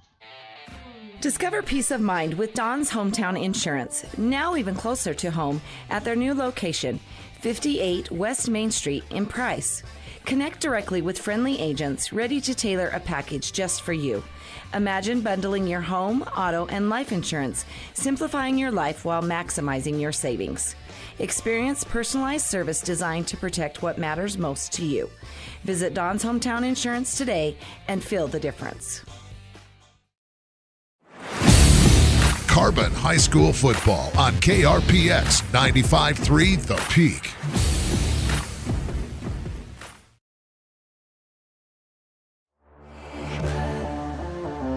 Carbon Dino football, 14-7 after 1 quarter of play. And Aiden, we have some scores from around the state. That's right, Sonny. A lot of games going on right now. We look first to Juab leading the Delta Rabbits 21-0. That shows what kind of team Juab is, and we're seeing both of those teams later in this season, so always fun seeing both of those juggernauts on your schedule. North Sevier up on Grand, 7-0, 10:24 left to go in the second. North St. Pete up 17-0 over Cottonwood, and San Juan defeating Grantsville 26-7. The defending 4-time state champions already in midseason form. Some scores from around the state. Thank you, Aiden, as we switch sides now, and ALA goes left to right on your dial. Ball on the near hash mark. Trips coming to the near side. One receiver goes way out to the far side. Shotgun formation for Marble. Gets the snap, wants to throw. Screen pass goes to the left side, caught by Ober, but good defense by the Dinos. It's going to be 4th and long, loss of 4.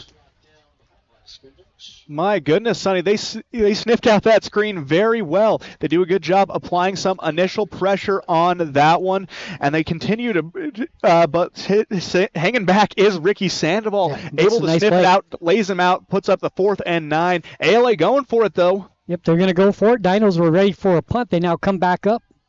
4th down, 8 yards to go. Shotgun. Marble wants to throw, looks right, still looking right, has a man open between the hash marks, incomplete. Went through the hands of Worthen. He was there, couldn't make the catch, and the Dinos take over on the ALA side of the field once again, 1st down on the 49-yard line. And I don't understand the rationale behind going for that, Sonny. If I'm being at all honest, you're in enemy territory. You don't want to go for that. You don't want to set them up in Carbon territory inside their own 50, but they do just that. I know the punt didn't work the first time around, but it did the second. You got to give it a second try. I guess a third try, technically. Marking it on the 48-yard line, 1st and 10 for the Carbon Dinos. They come to the line of scrimmage going right to left. Ball sits on the far hash mark. Short side of the field, they have 3 receivers. Nobody out to this near side for the Dinos. Shotgun formation for Dunn. Dunn hands it off up the middle. A little bit of running room across the 45. Still moving the pack down to the 43-yard line. And a nice pickup for the Dinos. Packard on the run, pickup of about 5, maybe 6, 2nd down. Good yardage on 1st down is a key for this Dino offense. Yeah, no, if you can get something going early, the more efficiently you're going to be able to walk the ball down the field. What I loved most, though, was that was a full wedge concept block from the Dinos. Every offensive lineman, every tight end getting involved in that wing T motion. You can see why it gets described as insufferable sometimes. Yeah, they pick up 5, so it's 2nd and 5. The Dinos come to the line of scrimmage. Ball on the far hash mark once again. Trips come to the left side this time. One running back stands to the left of Dunn. Wants to throw, looking left, has a man. It's caught by Wilson at the 40 to the 35. Almost breaks it, gets down to the 32. Enough for a 1st down. Move the chains for the Dinos. What was so impressive about that catch by Wilson was that he was able to catch that at a high point, jumping a good 3 feet in the air to pull it down, gets hit in the process, still hits the ground, and is able to move forward. But a flag flies out, Sonny. Yeah, and what else? Flag. Holding against the Dinos sets them back. It's a spot foul, so it moves the ball back to the 47-yard line of the Dinos. So it'll be 2nd and 15 after the penalty. Nice play, but the penalty denies the 1st down for the Dinos. 2nd and long now. Yeah, and those are the kind of penalties you can't afford, especially when you get moving like that. Those can kill any momentum you find yourself having. Shotgun. Far hash mark. Trips come to the left side. Dunn wants to throw. He's under pressure. Gets it off. A little screen pass. Nice catch by Packard, and he's brought down for a loss of 2, but that was a great effort to come up with that play. Good defensive play by Lewis. So it'll be 3rd down and about 17 yards to go for the Carbon Dinos, and that penalty was a killer because we said, they get good yardage on 1st down. They're moving the ball, but that penalty kind of screwed the whole thing up there. And on that play, the ALA defense had Dunn dead to right, but he makes the right read, throws it away.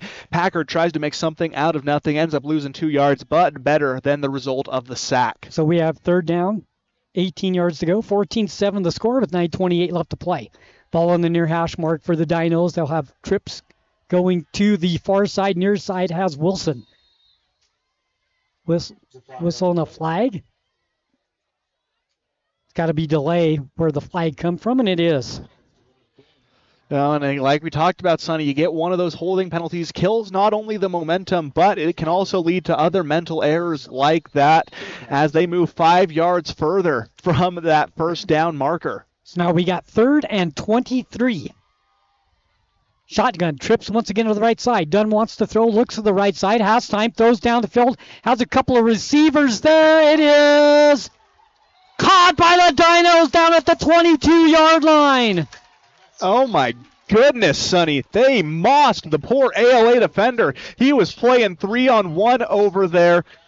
but he's able to pull down the ball. Coming up with it, Colton Finch making his first catch of the game in a big way, leading the Dinos from their own 40 or 35-yard line all the way to the opposite side of the field.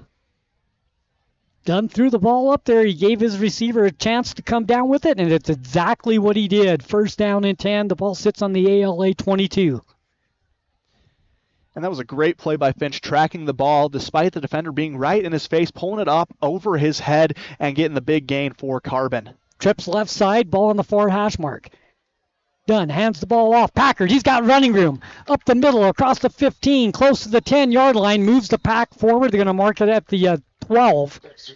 That's going to be close to a first down. Let's see if they give it to him, and they do. First down for the Dinos.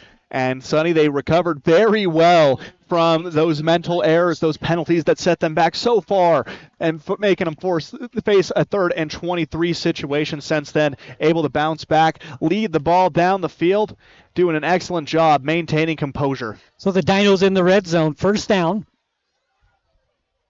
Ball sitting on the 13-yard line. Shotgun formation, looks left where he had the trips, throws in the corner of the end zone. Wilson's there! Did he make the catch? Touchdown! Carbon! Oh my goodness, Sonny, what a throw from Dunn and what a catch by Wilson. Incredible play by the duo, Sonny, as they get another touchdown. I had my doubts about this Dinos offense coming into this game. They had to replace a lot of very talented players, but they have done an incredible job so far in making the big plays when they need to. Dunn to Wilson. What a throw. Extra point attempt for the Dinos. Snap is down, the kick is up, and the kick is good by Timothy. So it is now 21-7 Carbon. And what a throw by Dunn again, finding that pinpoint precision pass to the left corner of the end zone. Wilson does a good job jumping up, tapping one foot down, getting the score for his second touchdown of the day. They had trips on that left side. Aiden, everybody went to the middle. Wilson went to the corner of the end zone. Dunn with a great throw and a great catch by Wilson to come down inbounds to make it 21-7 Carbon. And Sonny, they are firing on all cylinders right now. You want to see them continue this momentum both offensively and defensively. We talked about it at the end of last season. This is a group that can see a lot of improvement over the course of the year, and they're showing a lot of flashes of greatness right now, so it's only up for the Dinos from this point on. Yep.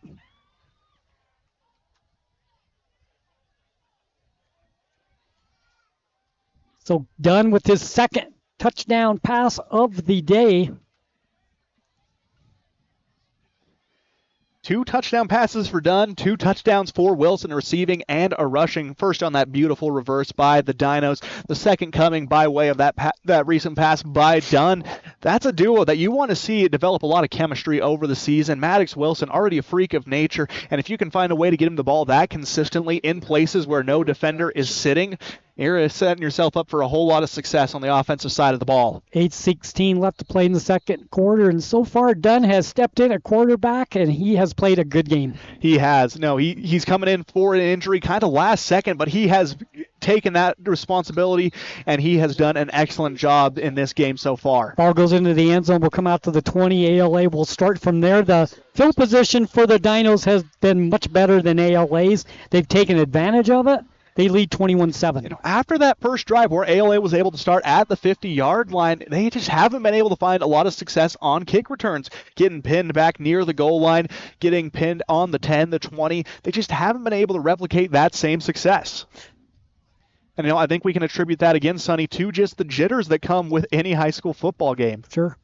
First and 10 at the 20 for ALA. They need to answer back in a big way here, Sonny. You can't let them score 21 unanswered without trying to find an answer of your own. If they don't do that, Sonny, by the half, I think this one might start running away from them. Shotgun formation for Marble. Handoff up the middle.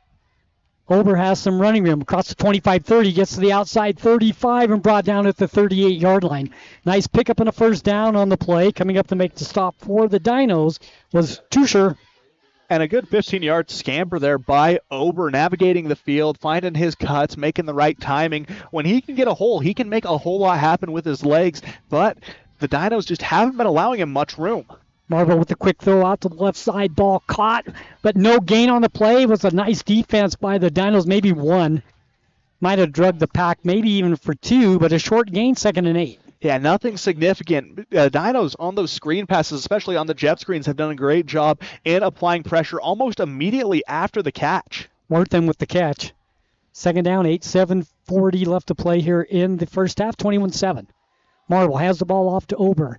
Hit at the line of scrimmage, falls forward for about 2, making it 3rd, probably a short 6. For ALA. And from what we've seen, Sonny, if they're not able to get the first down here, they're more than likely going to be going for it. Down 21-7. Breaking out more of a jumbo look now. Shotgun once again. Marbles looks left. Steps up in the pocket. Flag comes out. Ball falls incomplete at the 50-yard line, but we have a flag usually where it's holding, and that's what it's going to be, holding on ALA. And, the play just didn't develop as ALA kind of wanted it to. They ran the jumbo trying to give Marble as much protection as possible, but just couldn't make anything happen. Tries to step up, throw the ball. That'll knock it down, but still holding gets called. Would have negated anything that they would have found themselves positive. That's a spot foul, and the flag sits at the 35. But if they decline it, it makes it 4th down. The Dinos decline it. 4th down. ALA is going to punt the ball away, it looks like. And I like that call. Yeah, I do too. Because, they haven't had the most success on punt team, and we've seen them go for it. So either way, you're probably going to find yourself set up with a little bit of success when it comes to field position. Aston to punt the ball for ALA. Good snap this time. Good kick, end over end. It's going to hit at the 30-yard line and bounce around down to the 25, and the Dinos will start there. And 6:58 left to play here in the first half. 21-7 Carbon. They get the ball back again. The defense once again does their job. The defense has been lights out since that first drive. I've been very impressed by them in that department, holding ALA at a near standstill since that initial touchdown score. Coach Maurer must have issued a challenge to them. They've responded, and they've done an excellent job of it. Now it's up to Coach Milovich to guide the offense to a 4th straight unanswered touchdown. Carbon Dino football, 95.3 The Peak, where the Dinos play. Sonny Buscarini, Aiden Mortensen, Dave Hokinson. Bringing you the action here from Carbon High School. 6:58 left to play. There's the snap. Here's a reverse. Coming to the left side. There's running room across the 35, 40, 45, 50 down the sidelines, 45-yard line. And they'll mark him out at the 42, but we got a flag back at the 23-yard line. It's going to be holding on the Dinos. It's bring it all back. Now, anytime that flag flies near the initial scrum, Sonny, you can almost bet your money that it is going to be a holding call, and that's exactly what happened to the Dinos there. Another massive gain negated by penalty. Nice run by Timothy. It'll bring it back, though, on the holding call, so 6:49 left to play, 21-7. And, you just can't, it's unfortunate to have plays like that, but you have bought yourself a little bit of breathing room to a point where that's not necessarily going to be the end of the world if you get called for that, but it's still a penalty you'd like to do your best to avoid. 2 touchdown, 2 extra point lead for the Carbon Dinos. Clock stopped with 6:49 left to play. The sky's starting to break up a little bit. I think we might be okay here. I think so too, Sonny. We had that worry of rain, but Mother Nature has done us a favor. Man in motion comes towards us. Handoff goes to the man in motion. This is Wilson. Comes to the left side. Gets up to the 24-yard line and picks up most of that penalty back. It'll be 2nd and 11. And, that's the kind of play you want. You want to see that kind of recovery. And, you can call it a business decision, but I call it good technique. Wyatt Hopkins opting not to try and go contact to contact, blow for blow with Wilson, instead diving for the ankle, wrapping it up, and holding him at a standstill. You don't want to face the full freight train of Maddox Wilson head on. So by minimizing that contact and still getting him to stop, I'd say that's a win for the defender. Ball sits on the near hash mark. Trips go to the right side. Shotgun formation for Dunn, the quarterback. Quick throw out in the flat. Knocked down, incomplete. That ball had a chance to be caught and also had a chance to be intercepted. That was a near disaster for the Dinos, Sonny. The jet screens just continue to not work, but a great read by Jackson Dengen, the junior, flying in, almost coming up with the interception. And it's another one of those plays, Sonny, jet screens where you can get a lot of yardage if you are to find some success with it, but if the other team sniffs it out, makes the play, it's almost a guaranteed 6 if they come up with the ball. Third down, 6:06 left to play here in the first half. Dinos lead 21-7. Looking to cushion that lead just a little bit more here today. They want to score 4 straight unanswered touchdowns on this drive. Timeout, Carbon. That's a good timeout with 6:06. You don't want to make a mistake here on your side of the field. Yeah. And I've always felt like in the second half you want to save your timeouts, but in the first half, I think you use your timeouts. You want to break those out differently. Yeah, it's a different strategy. Yeah. End of the second half, you want to save them for those end of game situations. Right. But in the first half, you can use them kind of as a bailout. If you have a situation like that, and plays not getting communicated, offense isn't ready, you call the timeout, avoid the delay of game, especially when you're knocking on trying to get that first down. You face a 3rd and 11, very manageable. 3rd and 16, a little harder to pull off. When you have a 14-point lead. You can use those timeouts to make sure you don't make a mistake. Yeah, it shifts how the game is played. Yes. It's a completely different strategy from the first to the second half. But, Sonny, the Dino loyal on their feet right now. That student section looking rowdy as ever. A great turnout for today's endowment game. Yep. Nice crowd. Mother Nature cooperated with us, like you said. It's been a beautiful night tonight. Ball in the near hash mark. Trips to the far side. Dunn wants to throw, throws down the right side, has Wilson. He comes up with the catch at the 45-yard line. First down for the Dinos. He goes up over the defender and comes down with the ball. Nice throw by Dunn. Nice finish by Wilson. How do you stop that, Sonny? It's hard to stop that when you have a 6'4" giant looming over you at any given moment, and he is going to catch that ball by hell or high water, and he pulls it down. Moss is the defender. Another big gain for the Dinos. They've come up with those when they've needed it most. But that's a great throw by Dunn because he put it where his big tight end could come up with the football. That he did, and it's a real asset to have a big tight end like Maddox Wilson. First down and 10 for the Dinos on the ALA side of the field. Once again at the 44-yard line. Shotgun handoff goes to Packard. He's going to come around the left side. Still on his feet. 40, 35-yard line brought down at the 33. That's going to be enough for another Carbon first down, and they move the chains again, and the Dino offense is rolling. They are clicking, Sonny. I got to give a big shout-out to big J.J. Rudin, though. He did an incredible job at right guard. He pancakes his man, stands over, flexes on him for a second, and continues to block. That's the kind of offensive line play I think we can all celebrate. Got to be pleased with the way the Dinos have played here in the first half. First game of the 2025 season for the Dinos. They're up 21-7. And you got to love if you can start the season off like this. That's the biggest advantage they have. They've been consistent, and that's what matters. 2 receivers right side for the Dinos. There's the snap. Give it off the Packard, ball on the ground. The Dinos recovered. Nice play.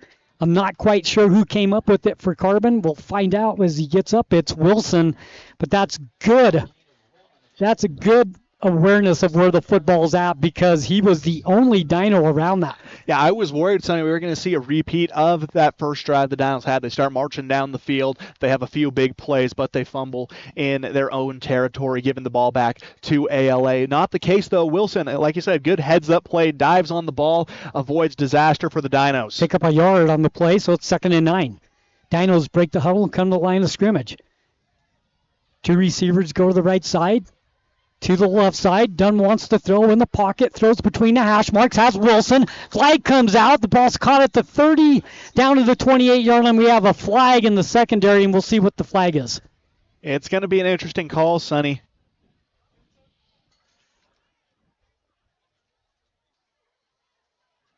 A late whistled false start on Carbon. Illegal procedure on the Dinos. That'll be from... That's a bit of a late flag because it wasn't thrown until after the catch. So it's going to be 2nd and 15. So take that away. Yeah, you go from pretty good field positioning, so looking at about a 2nd and 6 situation, go to 2nd and 15. Still manageable on a 2nd down, but you would have preferred to keep the results of the play. So the Dinos have the ball, 2nd down, 15 once again. Dunn in the shotgun, trips right side. Dinos go right to left, ball on the ground. Dunn tries to hand the ball off, and it goes on the ground, and it's recovered by ALA, and a turnover for the Dinos. And it looks like, Sonny, they were trying to go for a read option. Dunn trying to decide whether to keep or hand off. Gets caught in between the two. Results in the fumble. ALA capitalizes on it. And now with 3:45 left to play in the first half, they're going to try and make some noise. Right. Turnover number 2 for the Dinos, so it's 1st and 10 for ALA. Ball sits on the 41-yard line. And to their credit, ALA has been winning the turnover battle throughout the game. They have not turned the ball over once offensively. Marble, quick throw. That's a backward throw. He's going to throw it ahead. It's incomplete or intercepted. Was he inbounds? They're saying he's out. It was caught, but he came with it down out of bounds. There would have been an interception for the Dinos. And Sonny, when you see a double pass like that, normally you see a bit more arm on the throw. Just didn't quite have it. Wide receiver wasn't far enough down the field to really make anything happen. They tried to trick the Dinos, and in the end, it results in a no gain and a near interception. 2nd down, 10. Trips go to the far side. Single receiver near us.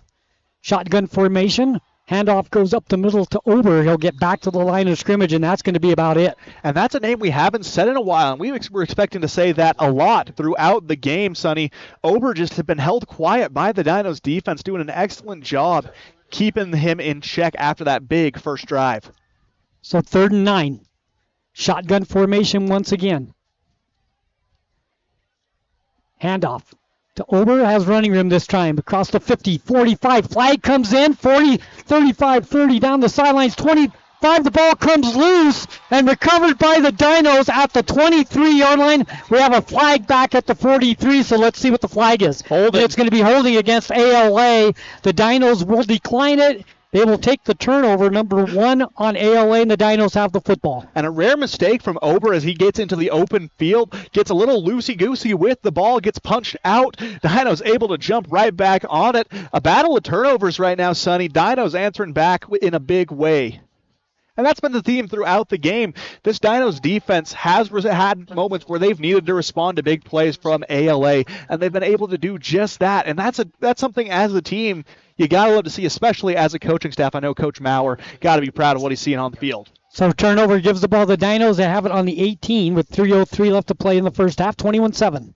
Yeah, my goodness, Sonny. The Dinos have a chance to go up big here heading into the second half of play. They just got to keep it clean. None of those mental error penalties, and you want to limit the turnovers here. Dunn goes under center for the first time, I believe, in the ballgame. Hands off. Running room across the 20 to the 25-yard line. Pickup of 6. And that's the first time we've seen a true wing tee from Carbon. Normally we see him in that more shotgun look, but that time they were able to break away from it, rumble down the field. Yep. Great pickup by Carbon. Collins, the ball carrier for the Dinos, picks up 5, 2nd and 5. So a good first down pickup once again for the Dinos, and that's a key to this offense, and they've done it well tonight. That they have. They have gotten good responses on those first plays. Under center again. Handoff goes up the middle again. It's going to be close to first down territory. I think he's going to be just short, depending on where they mark it. And so I like this. They're going to give him the first down. I like this running back by committee that the Dinos have established. 2:20 left to play here in the first half, 21-7. Dinos with the lead. They got the ball. And they can milk this clock for all it's worth right now. I'd expect to see one more play before we reach that 2-minute mark. And they're just going to keep on rolling down the field. You want to keep marching. Dinos get the ball to start the second half. And that's something I completely neglected to think about. This is a good situation the Dinos find themselves in. They can continue to milk the clock as much as they want, knowing that they'll get the ball back. That's right. Fake to the first man through, second man, hit back at the 25-yard line. A loss of 3. Good defense that time by ALA. Worthen making initial contact on that one. Sorry, Aiden. Oh, Worthen makes initial contact on that one, does a great job, and the rest of the Eagles swallow up the running back on that one, which was Packard. Yep. ALA calls timeout with 1:43 left to play. It's second down. Want to get the ball back. They know that Carbon gets the ball to start the second half as well. They want to cut this to one. Yeah, they want one score. They want one more shot offensively. Sure. And what coach wouldn't in a situation like this? You can make it, instead of a 2-touchdown game, you can make it a one-score affair. And the Dinos want to add just one more on before they get the ball back to start the second half. Carbon Dino Football, 95.3 The Peak, where the Dinos play. You can also watch us. Aiden, tell them about it. Yeah, you can watch us online on YouTube at Castle Country Radio Carbon, as well as on the KSL Sports app. You can also go back and watch the live archives of these games, whether it's live or on demand. We have you covered for Carbon Athletics, your go-to destination for anything Carbon High School, right here on 95.3 The Peak. Jordan has the local coaches on Drive Time Sports, which is on Monday through Friday from 4 to 5 on KOAL. So this is the place to be for Carbon Sports right here, Castle Country Radio. It is, and not to mention, Sonny, write-ups almost immediately after each game available on castlecountryradio.com. Trips go to the right side. Quick pitch goes to Packer. He breaks one tackle, but a nice defensive play. Coming over to make the stop is Lewis. And it's going to be a pickup of maybe a yard, and ALA calls timeout once again to make it third down with 1:36. A little shiftiness there by Packard, avoids the first tackle and the potential loss, but doesn't get much after that. But anytime you can get back to at least that initial line of scrimmage, you can consider that a bit of a win.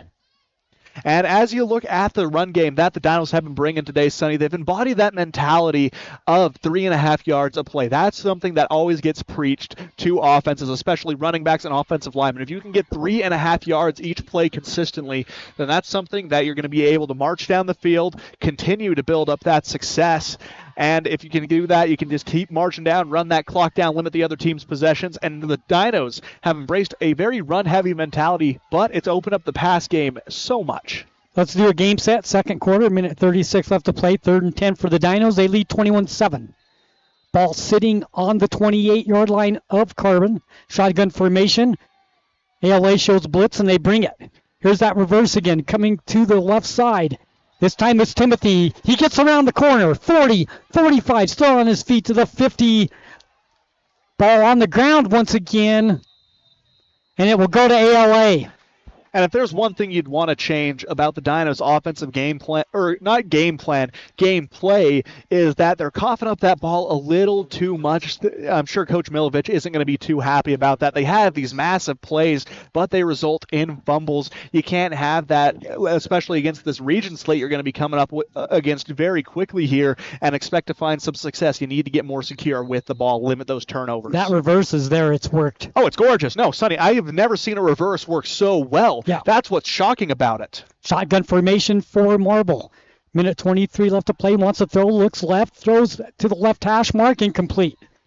Dropped out there by the intended receiver. It was there. He just couldn't come up with the ball. 2nd and 10. And I don't know what's been up with Marble tonight, but he just hasn't been on his game. Maybe it's first game nerves.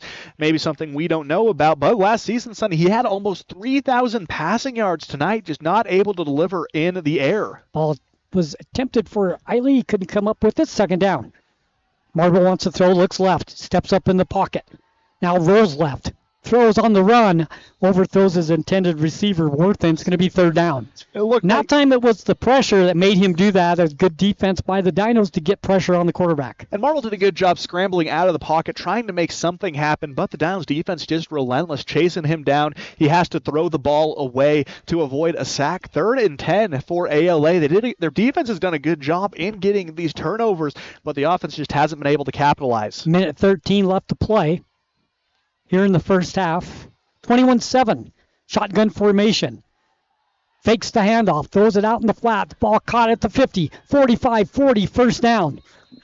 And Wilson almost bats down the screen pass. Marble happened to loft it over him, kind of more like an arcing basketball shot, but the screen pass results in a first down for ALA. They get out of bounds, too, to stop that clock. Senior Cole Clayson makes the catch, gets the first down.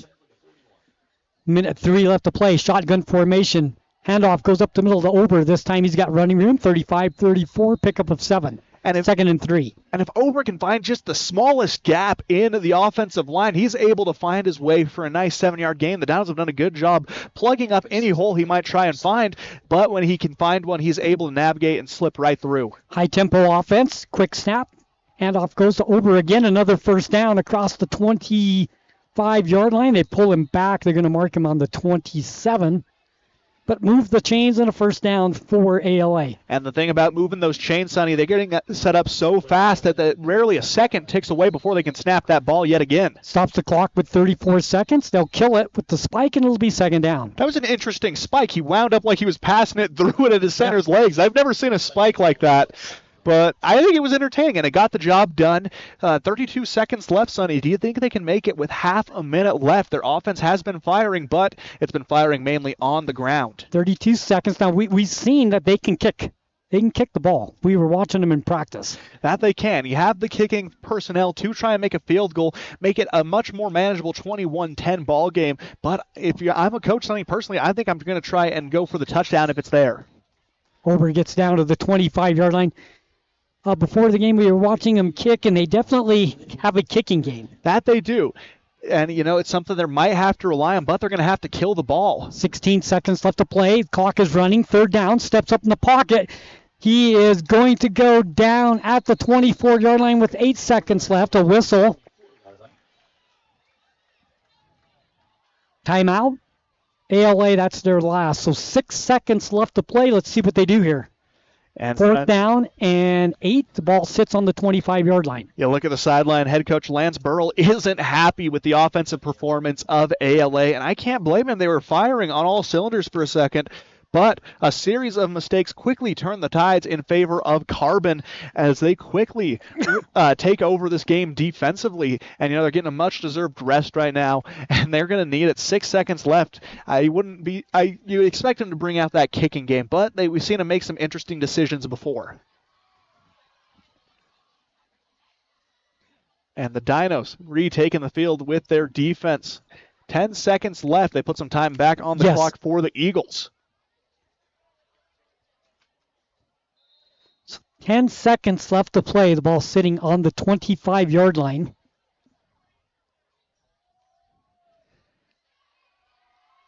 Now, Sonny, I got a score for you that's going to make your jaw drop. At the halftime break, Milford up over Panguitch, 68-6. Trips come to the right side. The ball sits on the left hash mark. 8 seconds left to play now. They changed it to 8. Wants to throw. Marble goes down the sideline, left side. Caught at the 10. Inside the 10 down to the 8-yard line. Ball caught out there by Clayson. 1 second left to play as he goes out of bounds. Now, Sonny, this is decision time for the coaching staff. Do you take the 3 points with that consistency we saw during warm-ups, or do you go for the touchdown? Not even a decision. They're going for it. 1st down and 10. The ball just inside the 10-yard line. 1 second left to play first half. Marble wants to throw. He looks, steps up in the pocket, throws into the end zone. Knockdown incomplete. And that's how the half will end. They do not score.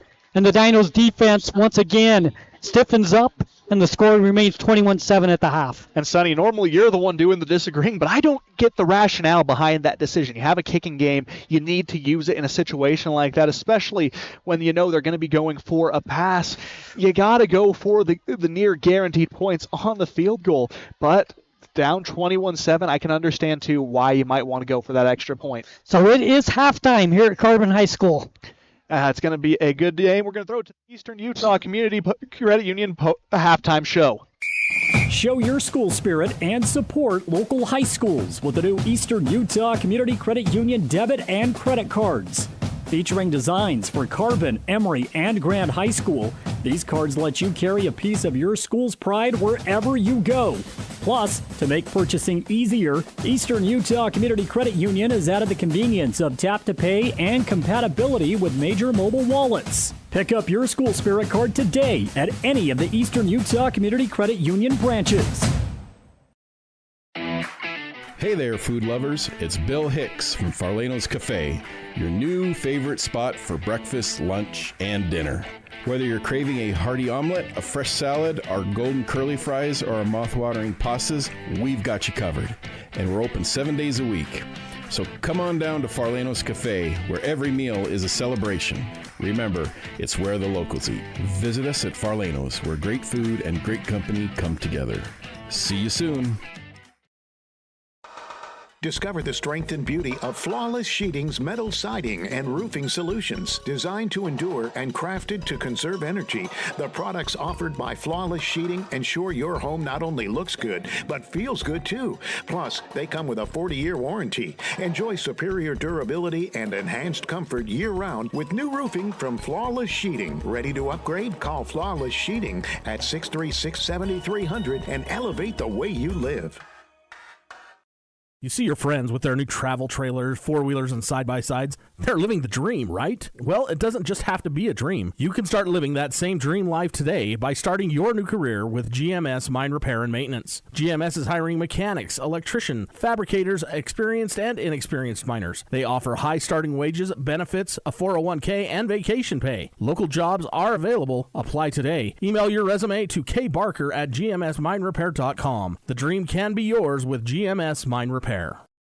We're not going out on a limb when we say, I want to go to Juniper. Juniper Kitchen. Fantastic food, fun atmosphere. Known for their made-from-scratch pizzas, Juniper has the very best pastas, burgers, salads, wraps, hoagies, paninis, appetizers, loaded sodas, desserts, vegan and vegetarian options. Dine in for lunch or dinner, Tuesday through Friday, 11 till 8. Saturdays, noon till 8. Order online at juniperkitchenutah.com with DoorDash delivery. Stop beating around the bush for a great meal. I want to go to Juniper. Juniper Kitchen and Price. You're looking for somewhere you could be proud to work. Komatsu is looking for you. Komatsu is a leading manufacturer of construction, mining, forestry, and industrial heavy equipment. Komatsu currently has openings for seasoned welders, journeyman electricians, and MSHA certified electricians, as well as master machinists. At Komatsu, not only will your skills be rewarded with competitive wages, but you'll also enjoy benefits like a robust 401k plan. Grow with Komatsu. Go to komatsu.com or call Tanner at 636-6150. At Landon's Diesel, they understand the heartbeat of your diesel truck. Whether it's the rig that powers your livelihood or the everyday vehicle that drives your life, the trained technicians at Landon's Diesel are here to keep you rolling. Plus, with 24-hour towing service, support's just a call away, anytime, day or night. Drive into Landon's Diesel for expert care tailored to you and your truck, because when your diesel needs expertise, Landon's Diesel is always here.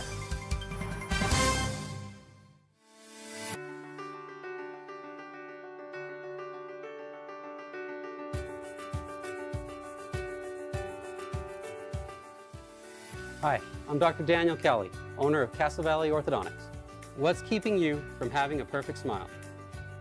We understand what you want from a local orthodontist. And here at Castle Valley Orthodontics, you'll be treated like family. Call Castle Valley Orthodontics at 637-2222 for a free consultation. Welcome to the Carbon Dinos Halftime Report, brought to you by Castle Valley Orthodontics. Call 637-2222 and schedule your free consultation for a smile that will last a lifetime.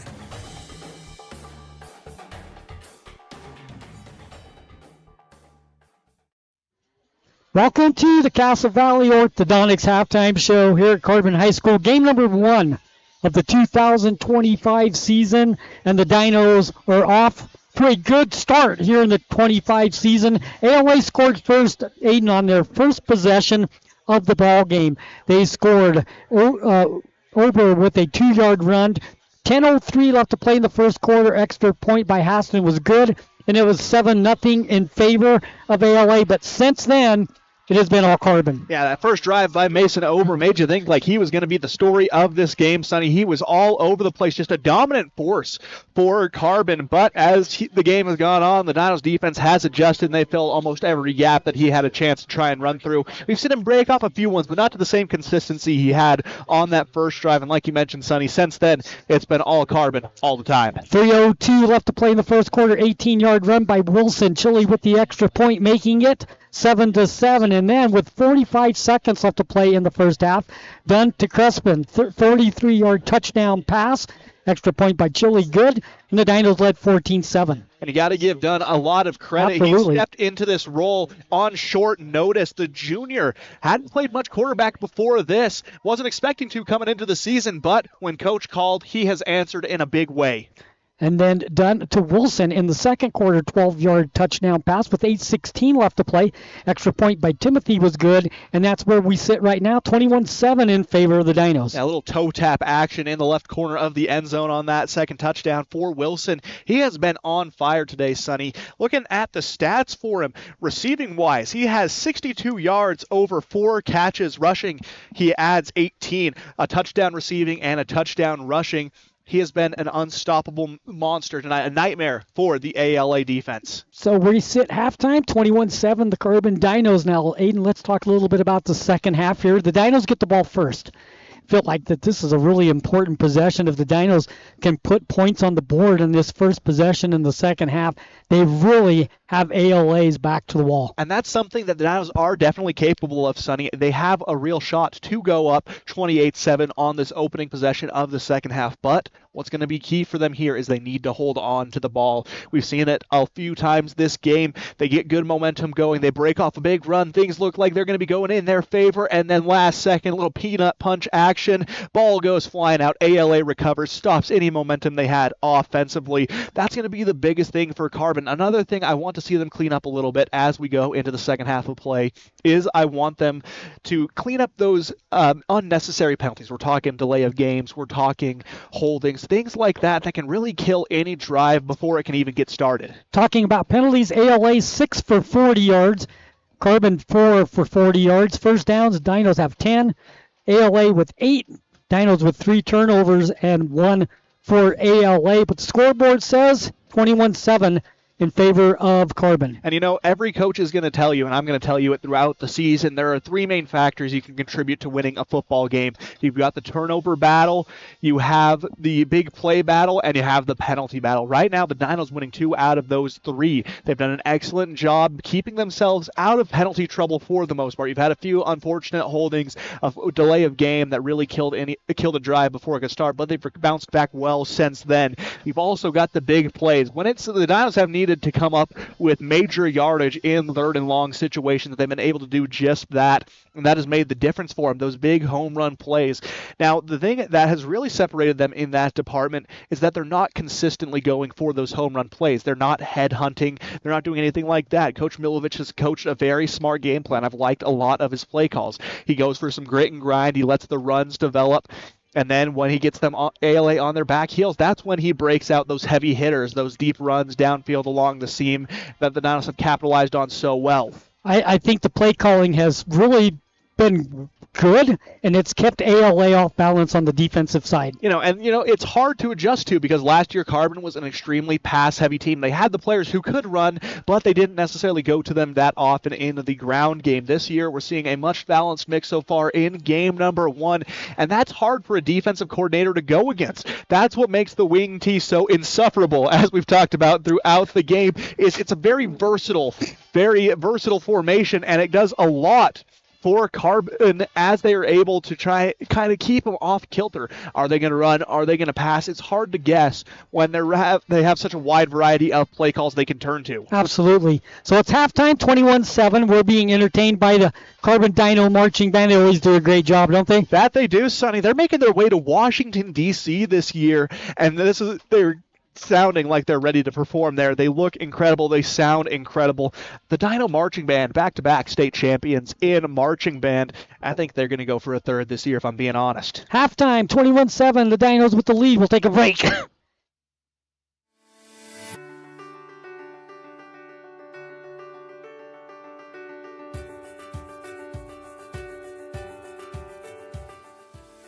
Hi, I'm Dr. Daniel Kelly, owner of Castle Valley Orthodontics. What's keeping you from having a perfect smile? We understand what you want from a local orthodontist. And here at Castle Valley Orthodontics, you'll be treated like family. Call Castle Valley Orthodontics at 637-2222 for a free consultation. The more things change, the more they stay the same. Yes, Mr. Automotive has a new building in Huntington. But that just means the services they offer just got better. Detailing and mechanic work are being added to the already great service Mr. Automotive had already offered. And all deals are still done with the owner at the lowest prices possible. New building, same best prices, and more auto services. Go to MrAutomotiveSales.com or stop by the dealership, 21 South Main, Huntington. Mr. Automotive, the best for less. Imagine a smooth, hassle-free journey to the front door of your new home with the Driggs Mortgage Team guiding you every step of the way. Hi, this is Greg Driggs. Our seasoned experts understand the ins and outs of home financing and refinancing. Come visit us at our new permanent address, 8 East Main in Price, where we plan to be a staple for years to come. Start your journey today. Call 801-427-3577. The Driggs Mortgage Team, NMLS number 272076, Equal Housing Opportunity. Driggs Mortgage Team is a DBA of Premier Mortgage Resources, LLC, NMLS 1169. At Oliver Law, we specialize in criminal defense and DUI. Everyone needs to know their rights. Let us guide you through the criminal justice minefield. At Oliver Law, we still believe in innocent until proven guilty.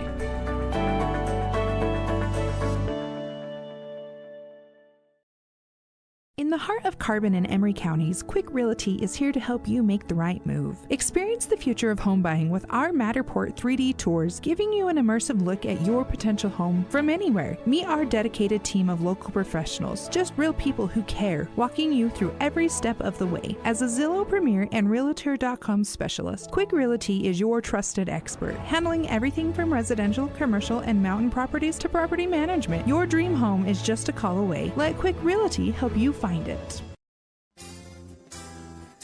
At San Rafael Health, they believe everyone deserves compassionate and dedicated care.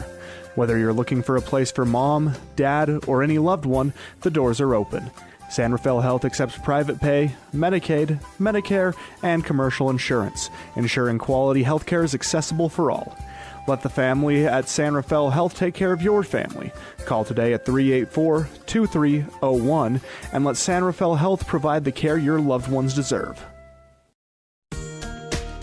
Transform your space with Spectrum Paint featuring PPG paint, the ideal choice for any home project. Imagine a kaleidoscope of colors at your fingertips, from soothing pastels to vibrant primaries.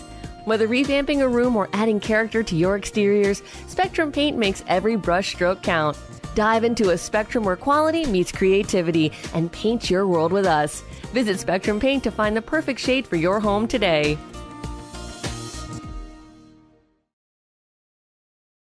Plumbing issues don't happen every day, but when they do, it's good to know that there's a plumber you can trust right here in the Castle Country.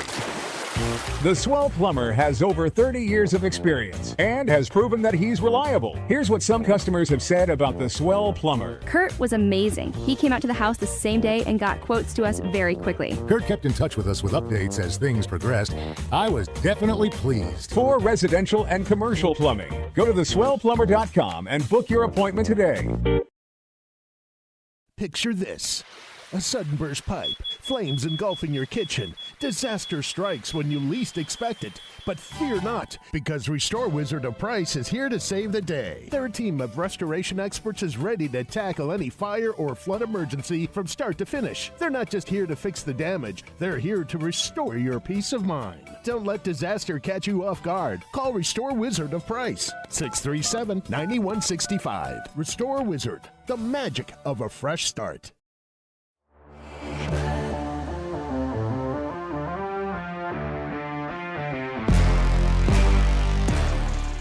You're listening to Carbon Dino Football on the Peak, KRPX 95.3 FM.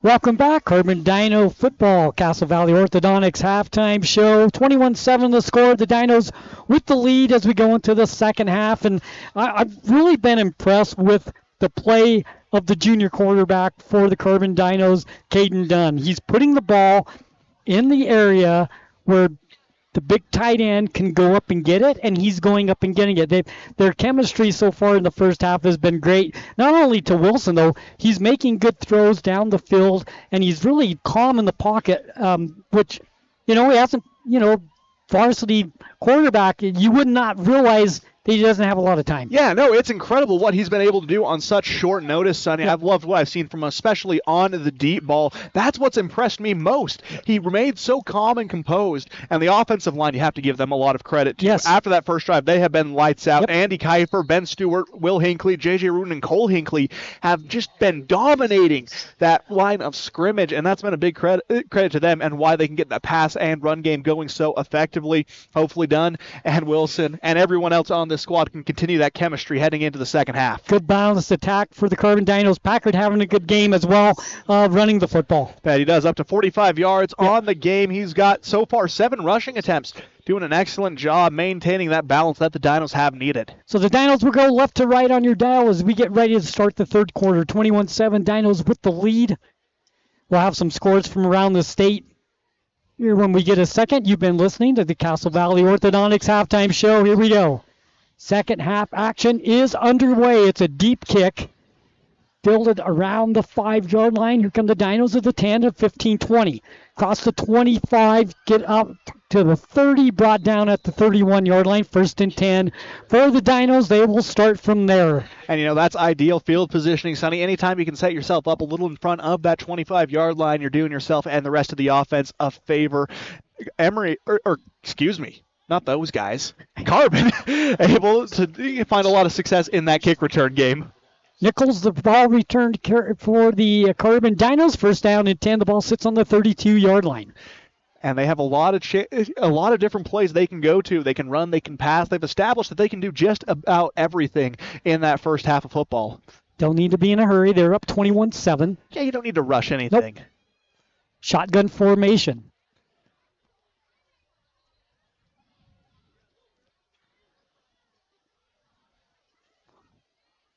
Dunn keeps it. Goes left side, and he'll pick up loss of 2, actually, on the play, but a flag comes in late. We'll see what it is. I'd say it's in that area of a holding. Definitely could be the possibility there. Sportsmanlike conduct against ALA. Well, you'll take that. You'll take that any day of the week if you're Carbon, especially when we thought it was in that territory of a holding. Instead of moving back 10, you move forward 15. 7 for 55 for ALA. My goodness, son, you can't expect to win a football game when you have stats like that. It's been a bit of a challenge for them to maintain those unnecessary penalties, those unsportsmanlike conducts, things like that. And those are things that can really kill a team, especially as we get later on into this game. 1st and 10 for the Dinos. Ball sits on the 45-yard line. Far hash mark. They go left to right on your dial. Trips to the short side of the field. Nobody out here on the far side. The tight end. Little end around, little jet sweep. Across the 45 to the 50-yard line. The ball carrier is Timothy for the Dinos. Pick up a 4, 2nd and 6. And, Sonny, that reverse has never failed to surprise me. It's been so effective. Normally you can see a team only break off 1 to 2 a game. The Dinos have turned to it time and time again, and they've found a whole lot of success with it. Well, if you find something that's working, keep going to it. Yeah, no, you can't really go wrong with that mentality. No, I mean, make them stop the play that's working. Yeah, no, you don't need to get fancy when you have Old Reliable with you. Yep. 2nd down, 6 yards ago. Shotgun formation once again for Dunn. Dunn with the quick pitch out to the right side. Blockers ahead. Here comes Packard. He's going to have the 1st down across the 40, 35-yard line, knocked out of bounds. Coming up to make the stop was Root, but not before. The Dinos pick up the 1st down. Did a good job following his blockers. Big play for the Dinos around the right side. My goodness, Sonny. Packard has done an excellent job using his blockers as a shield as he gets the nice 15-yard gain to keep them going. He does a good job. He doesn't try and rush anything. He lets the play develop, gets his hand on a lineman or a tight end, and he kind of guides them where he wants them. And then when he's ready, he gives them one final push into the defense and breaks away with a burst of speed. Ball on the 37-yard line. Ball on the near hash marks. Dino go left to right on your dial. 2 receivers the far side. Dunn hands the ball off. Packard's got running room across the 30 to the 25, and another 1st down for the Dinos. Rack up 12 more yards for the Dinos, right up the gut. My goodness, Sonny. Running the ball like there is no tomorrow. Up to 72 rushing yards in the game for Packard. He's done an excellent job so far to start the second half. I mean, he's all over the place. Up the middle, on the outside. You can't stop him. First down, 10 for the Dinos. Ball sitting on the ALA 26. They break the huddle and come to the line of scrimmage. Ball sitting on the right hash mark. They go left to right. 2 receivers left side. Give it to Packard again. He finds running room again. A flag comes in. Picks up about 10 yards, and the flag comes in. It's going to be holding. Yep, you guessed it, Sonny. Right in that line of scrimmage range almost every time. That is going to be a holding. All but once this game has been the case. But again, Packard using his shiftiness, able to break one tackle, and he would have picked up a good 10 yards on that run. But unfortunately, the refs had other ideas. 5 penalties for 50 yards for the Dinos. 7 penalties for 55 yards for ALA. So we have had 12 flags. First game of the season. You know. Yeah, first game of the season, you're going to have a few jitters. You're going to have a few penalties like that. Something you can definitely clean up as the game goes on. What's impressed me, though, is they definitely limited them. Last year, that was a major problem for the Dinos. They found themselves holding a lot, and that took them out of games that were a lot closer. But they've done a good job keeping it clean so far, and with that discipline, Sonny, it can go only up from here. First and 20 for the Dinos. Break the huddle and come to the line of scrimmage. Send 3 receivers to the left side. Tight end on the right side in the slot. Wants to throw. Dunn throws down the left sidelines. Has a man incomplete. Another flag back at the 45-yard line. Nice defensive play. I thought it was going to be caught, and then coming over. Roughing the passer is going to be the call. To knock the ball away for ALA, but flag back at the 45-yard line. You say roughing the passer? Yep, that's what they called, and that was a graveyard ball. If he would have caught that immediate contact, if you could have held on, would have been a great play. But you'll take that penalty instead of the drop. And with that penalty, Sonny, they'll move one step closer to reaching that end zone. That would be their 4th straight unanswered touchdown. So that's a 15-yard penalty. Well, Sonny, the problem is neither of us are math guys. It's a 15-yard penalty. That'll set him up about 5 yards on a 1st and 5 situation now. Advances them just a little bit. Yeah, because it's not an automatic first down. So it'll be first down and 5. 10-13 left to play, third quarter. Dinos at the 21-yard line. And they have all the time in the world, Sonny. They could run the ball all of the rest of the game if they wanted to, but they want to add a little more cushion to that lead.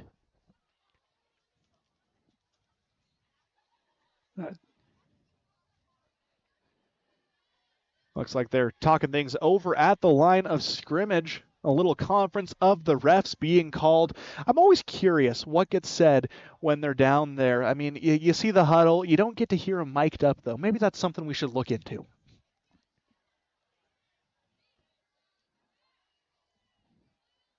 Looks like they're going to move the chains. So it's a first down anyway. Instead of 1st and 5, it's 1st and 10. So they move the chains. Rolling to the right, wants to throw. Throws out in the flat, incomplete, intended for Wilson. Falls to the ground. It'll be 2nd and 10. And I will say that was another screenplay they tried to draw up. Dunn just facing a little more pressure than he anticipated on that rollout. He ended up backpedaling probably farther than he wanted to. It's a good thing he got the ball out when he did. Could have resulted in a major loss for Carbon. But for the most part, he's done a good job staying contained in that pocket, navigating it, climbing the rope when he has to, because coaches don't want you to backpedal forever. They want you to start stepping up in that pocket, trying to deliver the ball down the field. And he's done a good job of that so far. 10:02 left to play, 21-7 the score. Handoff up the middle. A little bit of running room for the Dinos. Pick up of maybe 2. Gang tackled there. It's be 3rd down and about 8.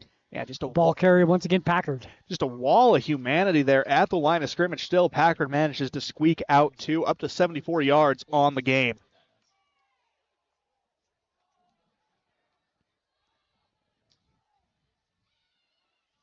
So 3rd down, call it 3. Clock continues to run with 9:32 and running left to play. Here in the 3rd quarter, Dinos up 2 scores, 21-7. Yeah, here you just got to beat the play clock. Trips come to the right side. Moving to the bunch.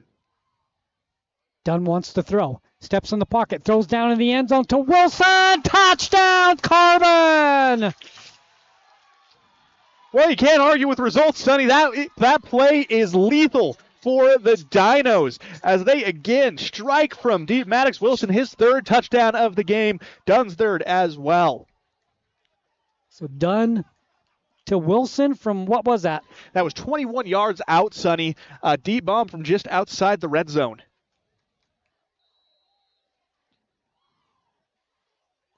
And the Dinos lead 27-7. 83 receiving yards for Maddox Wilson to go along with his 18 rushing. He's flirting with triple digits all-purpose yards this game already. Extra point snap is fumbled. Dinos try to make something out of it. ALA gets the stop, so the extra point's no good, but the damage done by the Dino offense with 9:12 left to play. It's 27-7. So the Dinos do what they need to do. Now, we said that was going to be an important possession. They get it, and they score on the opening possession of the second half. And that's one of those backbreakers, Sonny. You feel like you have a chance coming into the second half if you can just get the stop, but if you don't, that really can suck any momentum out of a team, especially when it's on another spectacular grab by Maddox Wilson. Demoralizing, I think, is the word for it. Still 9:12 left to play in the third quarter, and that's all Dinos, 27-7, 27 straight points. Yeah, the Carbon Dinos. They have been near unstoppable, Sonny, offensively since that first drive. The Dinos clicking on all cylinders, looking like they're in mid-season form in the first game of the year. I got a score update coming for you out of Emory's game against the Kanab Cowboys, a battle of the runner-ups. Kanab up 20-7. At the end of the first quarter. That's over on our sister station, KOAL 107.3 FM and 750 AM, and Castle Country Radio Emory on YouTube. Got Jordan and Travis doing that game for us on our sister station here at Carbon High School. Dinos up 27-7. Sonny Buscarini, Aiden Mortensen, Dave Hoganson on the camera. And, you know, as fun as it is to play on the field of Snow College, there's no place I'd rather be than right here on Dino Field. That's great. Dinos will kick the ball away, and it will be chilly to kick the ball away this time for the Dinos. Freeman back to receive for ALA. Bounces into the middle of the field, and Worthen will pick it up. Fake the reverse, goes to the right side across the 15-20. Here comes a flag. 30, 40-yard line knocked out of bounds. A flag back at the 25-yard line. And staring at it in disbelief are the ALA players, kind of holding his hands up saying, why are you there? It's Jackson Dengen. He doesn't understand.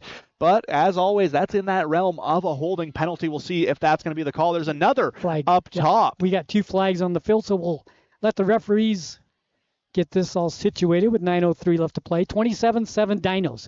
Carbon Dino Football 95.3, the peak where the Dinos play. Also watch us on YouTube, castlecountryradio.com, KSL. We're just about everywhere, Sonny. Yeah. We really are.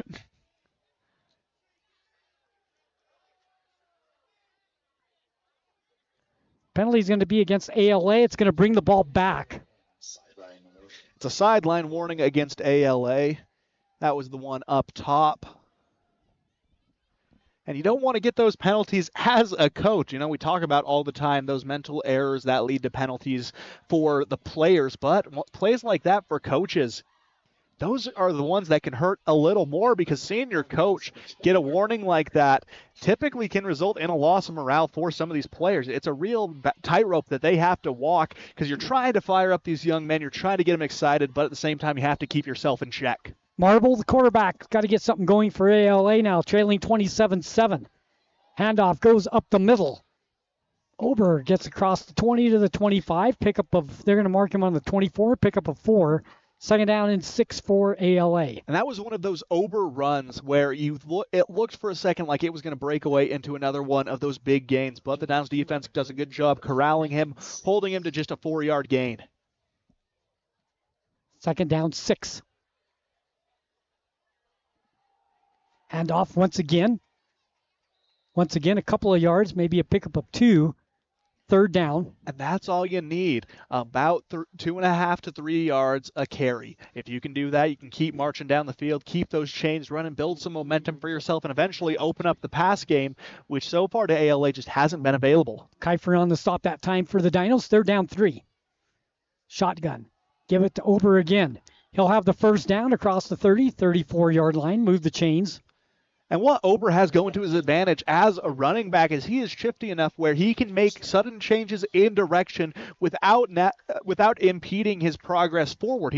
He can keep going north and south while going slightly east and west. He's not one of those running backs who immediately detours to the east or the west. Ball on the far hash mark.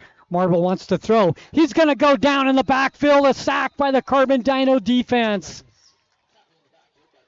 Sonny, Kiefer again on the stop for the Carbon Dinos, and it's going to make it second and long. And Sonny, the Dinos defense has been lights out. Looks like Big Maddox Wilson got himself involved in that one as well. Every time Marble drops back to pass, it feels like he has 3 or 4 Dinos almost immediately in his face.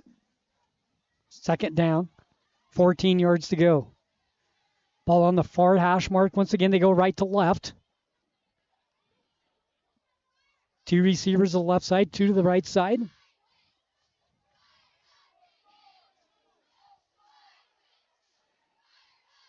Marble's going to keep it. Up the middle, across the 30, 34-yard line, pick up a 5, make it 3rd and 10. Again, a little draw by Marble. Does a good job setting up that he's dropping back for a pass, lets the defense kind of open up around his perimeter, trying to keep him in a contained look. He sees the gap forward, able to take it for a 5-yard pickup, sets him up with a manageable.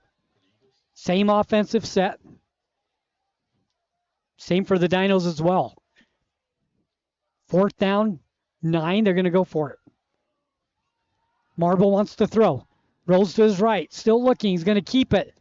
He is not going to make it to the 1st down marker, and the Dinos are going to take over as he gets to the 41-yard line, and that's about it. And the Dinos take over. And turnover on downs, and once again, the defense comes up big, and something I've noticed with the Dino defense tonight, they have not allowed any big plays. That they haven't, with the exception of that first drive. We saw a few, but since then, they've done an excellent job keeping ALA contained. Yes. They've done an incredible job making sure that things aren't getting out of hand and that every player is contained where they need to be. So it's 1st down and 10 for the Dinos. Ball sits on the 41 of ALA.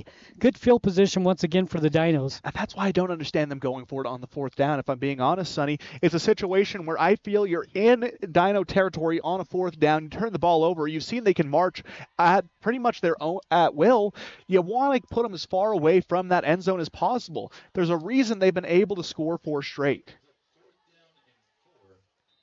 Looks like there was a mistake over on the chain crew. Yes. Instead of 4th down, that makes everything make a whole lot more sense, Sonny. Now it's 4th down. Now it's 4th down. That whole sequence of events makes a whole lot more sense. Now ALA playing as if that's a 3rd down. Carbon thinking they get the ball. They send the offense out on the field. Takes a second. Probably a few pleas from the coaches. Probably some angry pleas, I'd say, if you feel like you're getting screwed out of a down. So we got 4th down and 4. Now, this is a situation where I can understand you a little bit more going for it, more than 4th and 10 in enemy territory. Just a bit of an error there from the chain crew, but that's a tough job. It's not for the faint of heart, Sonny. The chain crew, always a rough one to run. Those guys doing the best they can out there. Well, the thing with ALA is you're down 27-7. Your defense really hasn't had an answer for Carbon. At this point in time, you just about have to go for it here because you're running out of possessions. There's 6:35 left to play in the 3rd quarter, and you're not stopping Carbon's offense. Yeah, no, you either need to find a way to get a defensive stop or get some offense going. ALA just hasn't been able to find either here in the 2nd. Shotgun formation, 2 receivers left side, 1 to the right. They go right to left. Handoff goes to Ober. He's going to have the 1st down and more. Across the 50, 45 to the 44 of Carbon, and a big play and move the chains. And he was hammered at the end of that run, but he does a good job picking up the 1st down and then some, setting them up on the first side of their field for the first time in a while that ALA has been able to break within their own 50. 1st down. 10 yards to go for ALA. Shotgun. Marble wants to throw. Rolls right. He's going to keep it. Tucks it in. Picks up about 6 on the play. Then he's knocked out of bounds. 2nd down and 4. And ALA's being patient on the offensive side, which is good because you don't have to panic yet. Yeah, and but I feel like they really need points on this possession. I think that was an adjustment they needed to make, too. They were playing a little frantic at the end of the first half.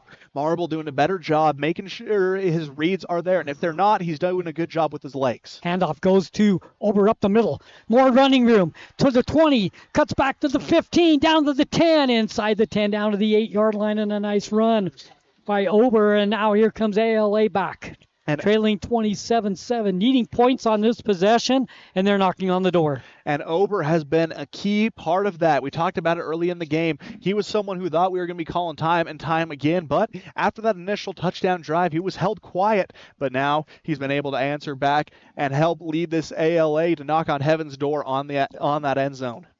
Shotgun, give it to him again. Tucks his way through down to about the 5-yard line. 2nd down and goal. And they're going to continue to fight, but Carbon knows more than likely they're going to have to break into a run to Ober because their pass defense has been locked down so far today, with the exception of 1 or 2 big plays, but those are kind of plays that are going to get by everyone every once in a while. 5:40 left to play third quarter. Handoff goes to Ober again. Sneaks his way through the pack and gets down to around the 3, maybe the 2, 3rd and goal. They're going to say he's just short on this one, Sonny. Starting to run out of downs. They're going to need to find a way to punch it in and quickly if they want to come away with some points on this drive. 2 down territory, 3rd down and goal.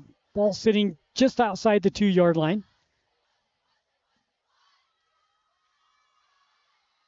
Man in motion. Give it to him again. Into the end zone for a touchdown.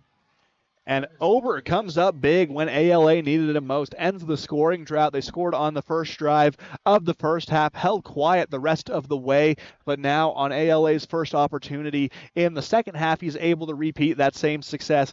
Make this a 27-13 affair, 27-14 pending the extra point. We'll see what ALA decides to do. They're going to kick. There was a kicker without a holder for a second there. Holder runs on the field. He's ready now. Haston the kick. 27-13, 5:06 left to play third quarter. There's the snap, the set. The kick is up. The kick hits the upright and falls no good. A little doink action there. Tries to chip that one in. Just can't find the middle of the uprights. Instead, hits the pole, goes soaring near ALA's sideline. You scored the touchdown, but the game remains a 2-score affair. So the extra point no good. 27-13 the score. Dinos with the lead, and they'll get the ball back here in the third quarter with 5:06 left to play. I've liked what I've seen from ALA on that first drive. If they're able to repeat that, the Dinos could find themselves in a bit of a more interesting situation. We saw that in last year's contest between these two, but the roles were reversed. ALA jumps up to a big first half lead. Carbon comes back, chips away, able to come away with the last-second walk-off win. And in his conversation with Jordan, Coach Milovich said he doesn't want to be on the receiving end of that walk-off because that's got to be one of the worst feelings in the world. Well, this team has a lot of scoring ability. Can't fall asleep on this team being up 27-13. That was an important possession for ALA, and they did what they needed to do. That was. If they weren't able to come up with the score on that drive, then I think it might have been the first nail in the coffin for ALA, but they're able to respond. Now it's up to Carbon. If they want to maintain this lead, they're going to want to push it at least to 3 scores again. Deep kick. Fielded at the 5 and then bounces into the end zone. They got to bring it out. Out to the 5 to the 10. 12-yard line. The Dinos will not have the best of field position, but they will start 1st and 10 at the 12-yard line. When we come back, it's Carbon 27. ALA 13. You're looking for somewhere you could be proud to work. Komatsu is looking for you. Komatsu is a leading manufacturer of construction, mining, forestry, and industrial heavy equipment. Komatsu currently has openings for seasoned welders, journeyman electricians, and MSHA certified electricians, as well as master machinists. At Komatsu, not only will your skills be rewarded with competitive wages, but you'll also enjoy benefits like a robust 401k plan. Grow with Komatsu. Go to komatsu.com or call Tanner at 636-6150.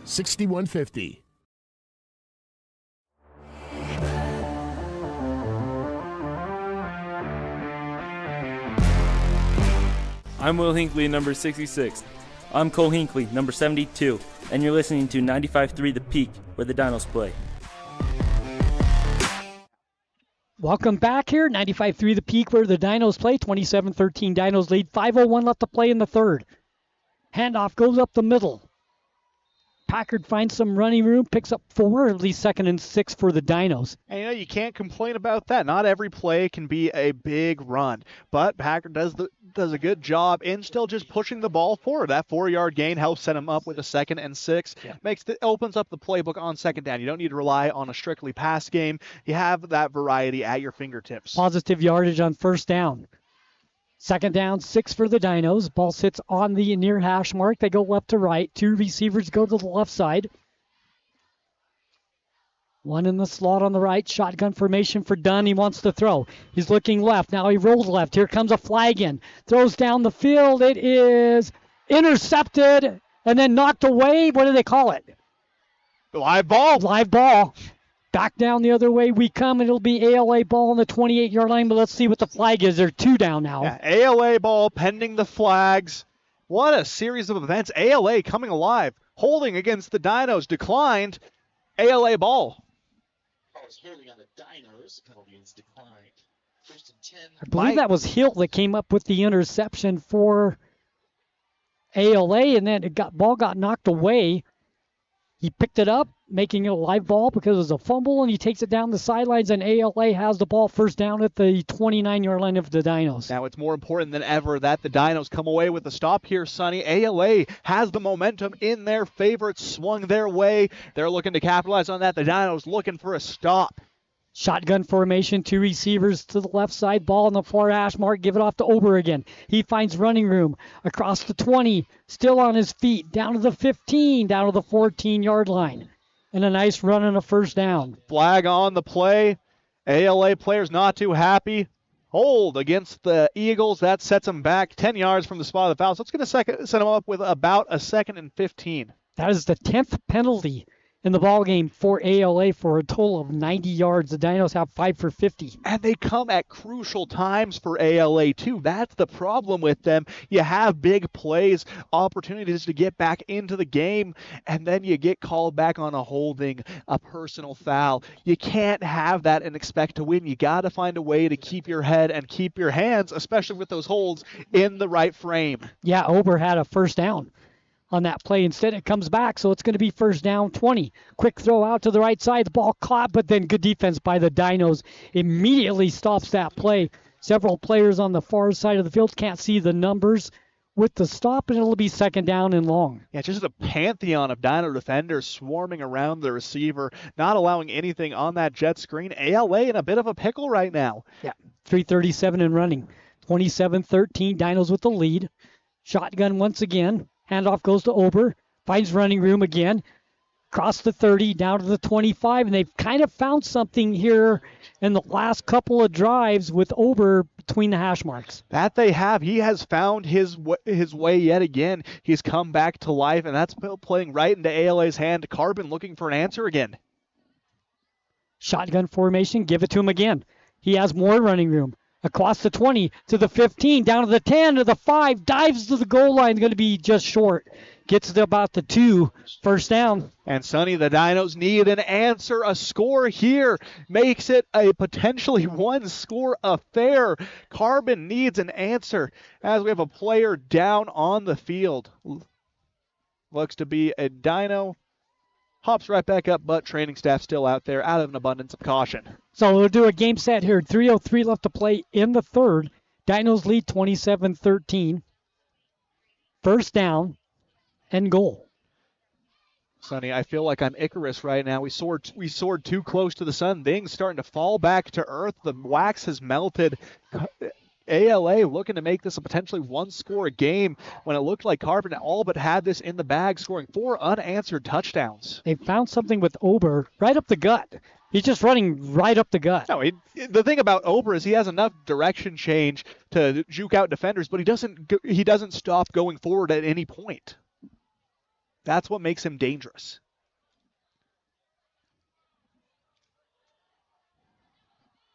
Handoff goes up the middle. To who else? Touchdown. But Ober up the middle, the play that has struck gold for ALA as they start clawing their way back into this one, Sonny. down 27-20. Do you go for 2 or do you go for 1? You go for 1. You take the points here. I'd have to agree with that assessment. But Ober up the middle just has given the Dinos fits. They haven't had a way to stop that in the second half. And when you have a playbook that can run efficiently like that on one play, that spells a whole lot of trouble for you. They're going to go for 2 instead of the extra points. So shotgun formation. There's the snap, wants to throw. Marble rolls right, looking, throws into the end zone. Nobody there, incomplete. Well, there was the tackling dummies there, but they were unable to come up with it. 27-20 ball game. Carbon, it feels like they need to find something on offense. You can't have another turnover. That's been their biggest problem throughout this game, has been the turnovers. 27-20 Carbon, 3 minutes left third quarter. We'll take a break. Imagine a smooth, hassle-free journey to the front door of your new home with the Driggs Mortgage Team guiding you every step of the way. Hi, this is Greg Driggs. Our seasoned experts understand the ins and outs of home financing and refinancing. Come visit us at our new permanent address, 8 East Main in Price, where we plan to be a staple for years to come. Start your journey today. Call 801-427-3577. The Driggs Mortgage Team, NMLS number 272076, Equal Housing Opportunity. Driggs Mortgage Team is a DBA of Premier Mortgage Resources, LLC, NMLS 1169.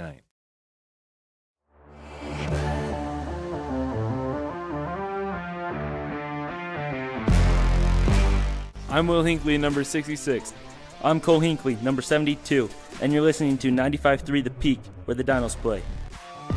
27-19 is the score. There was a mistake on the scoreboard. You know, when you asked me, do you go for 2 or 1, I kind of got confused there. So did I. You've got to go for 1 because you make it a 7-point game if you make the extra point. I mean, why would you go for 2 there? They decided to go for 2. Here come the Dinos the other way on the kick. To the 30, 35, up to the 39-yard line. That's a good return for the Dinos, and it is Packard with the return. 1st and 10 for the Carbon Dinos. Cole Clayson with the tackle on that one. He did that signature ALA double leg. You can tell that they're a wrestling school because when they go for a form tackle like that, they look like wrestlers. They take that little duck step, gather both legs, drive to the opposite side. This game's been a game of runs because ALA scored first. Then the Dinos scored 27 straight points, but since then, it's been all ALA, back-to-back touchdowns. Yep. Mason Ober has found something that's working, and that thing is running up the middle like a freight train. And, you know, when it works, it works. This game was 21-7 at half, 27-7 at one time in favor of Carbon, but ALA fighting their way back into the ballgame. There's a handoff, goes up the middle. No gain. In fact, it's going to be a loss of 3 on the play. Big Jesus. No place for Packard to go. Big Jesus Lopez coming up with the tackle for a loss on that one. Just flying up the middle. You can't stop him. 2nd down. Call it 13 for the Dinos. And the Dinos just need to find some of that first half magic that they found. One of those big plays that worked so effectively for them. Because since that first drive, Sonny, there's been nothing doing. They need a play to change the momentum back to their side. Shotgun formation for Dunn. Dunn wants to throw. He's looking to the left side. Throws that little screen pass out to Wilson. He'll get past 1 defender, get past 2 defenders. Flag comes flying in as he gets up to the 44-yard line in a pickup of 6. But we'll see what the flag is, and it's holding against the Dinos. There was a little more touch and grab than you would like to see on a screen block from the wide receiver as Wilson tried to make his way around the corner. And the thing was, it was an unnecessary hold, too. Wilson's strong enough. He can break off those tackles. You need 2 or 3 guys to do it, especially if they're trying to tackle from the shoulder pads. Just a careless foul. So 2:02 left to play. 27-19 the score. Dinos with the lead. Got a good game going here. We knew it was going to be a good game tonight. No, when you look at the odds and it's a 1-point difference between these two teams, you know you're in for some fireworks. And so far, Sonny, this game has delivered. 2 minutes left in the third quarter. I feel like we're in for a thrilling fourth. Yeah. We had a great one last year. We got a great one this year. Dinos on the far hash mark. Trips come to the near side. Shotgun formation for Dunn. Gets the snap. Looking to the right side. Throws out into the flat. It is caught, but out of bounds. He made the catch, but he was bobbling it. By the time he got full possession, he's out of bounds. Going to be 3rd down. Yeah. Ball was intended out in the flat for Fox. And, you know, it's one of those plays where you wish you would have been able to touch down inbound, because although it was a gain of about 3 on that initial catch, if he would have come down with it inbounds, they could have turned into so much more. Yeah. 3rd and 23. Yeah. You want one of those big Carbon Dino plays that we saw in the first half. Far hash mark. Trips coming to the near side. Done with the ball. In the pocket. Throws down the left side. Has a receiver there. Incomplete. Intended for Wilson. Just overthrew. Had an opportunity for, just couldn't quite get to it. 4th down. The Dinos will have to punt the ball. And ALA is kind of wised up to the fact that you can't put a single man on Maddox Wilson. That has to be a platoon affair. You got to throw 2 or 3 defenders at him if you want to have a chance of stopping him, and they did just that there, and it worked in their favor. The Dinos punt team comes out. Chili back for the kick. Hill back to receive the punt. Stands on the 35-yard line. Snap goes to Chili. Nice kick. Hits at the 40. Gets past Hill. They'll pick it up at the 28-yard line. Gets to the 30. 35. Breaks the tackle up to the 36. And a nice tackle made by the Dinos at the 36-yard line. That was a beautiful little spin move broken out by Gabe Hill, able to spin out of a tackle, drive 2 Dinos into each other. Minute 29 left. ALA with the ball. Sonny, I have a prediction for this next play. I think it's going to be Ober up the middle. That was a great open field tackle for Brody Collins. It was. He did a good job maintaining it, and what's looked to be a much bigger gain by Gabe Hill on the return, but yet the Dinos able to stick him at about the 35, it looks like. We have a flag on the field.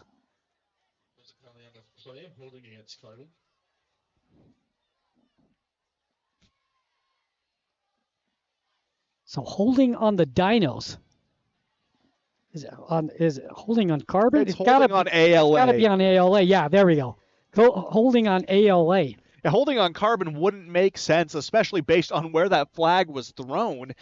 Unless it was back before the punt. Yeah. You know what I'm saying? That's the only time you really want to hold. But I will say, one thing about those flags, as annoying as they are to see on the field, they're very visible. Yeah. Penalty number 11 for ALA for 100 yards.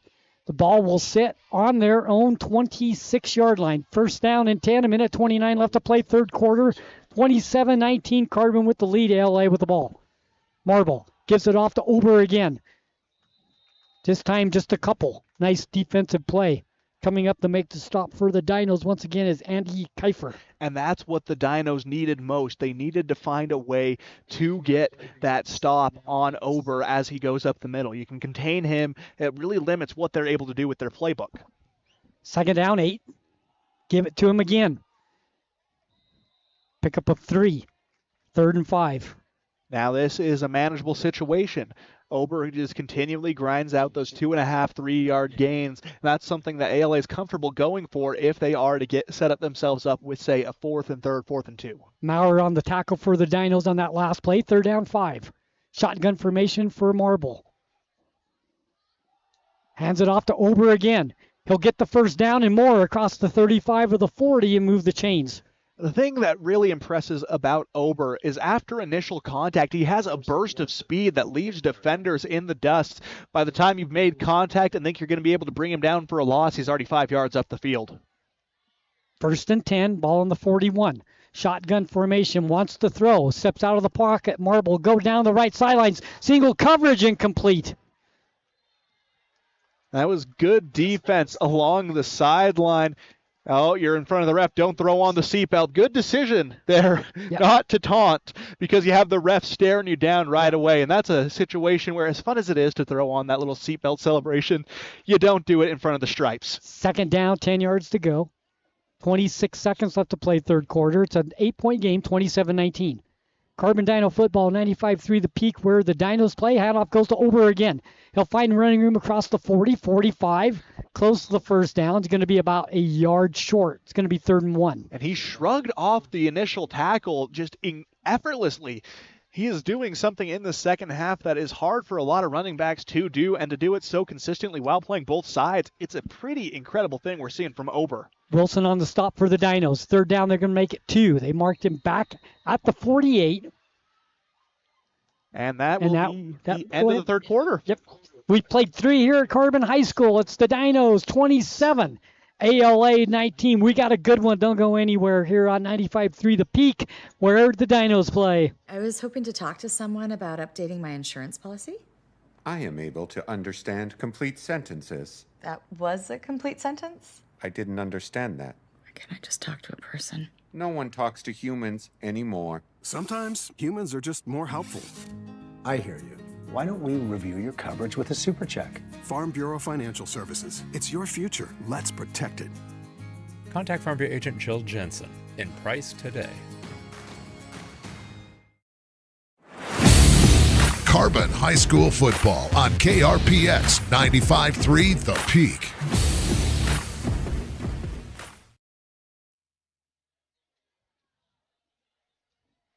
So welcome back, Carbon Dino football. It's 27-19 the score. If we look at scoring by quarters, Aiden will talk a little bit about it. At the end of the first quarter, the Dinos led 14-7.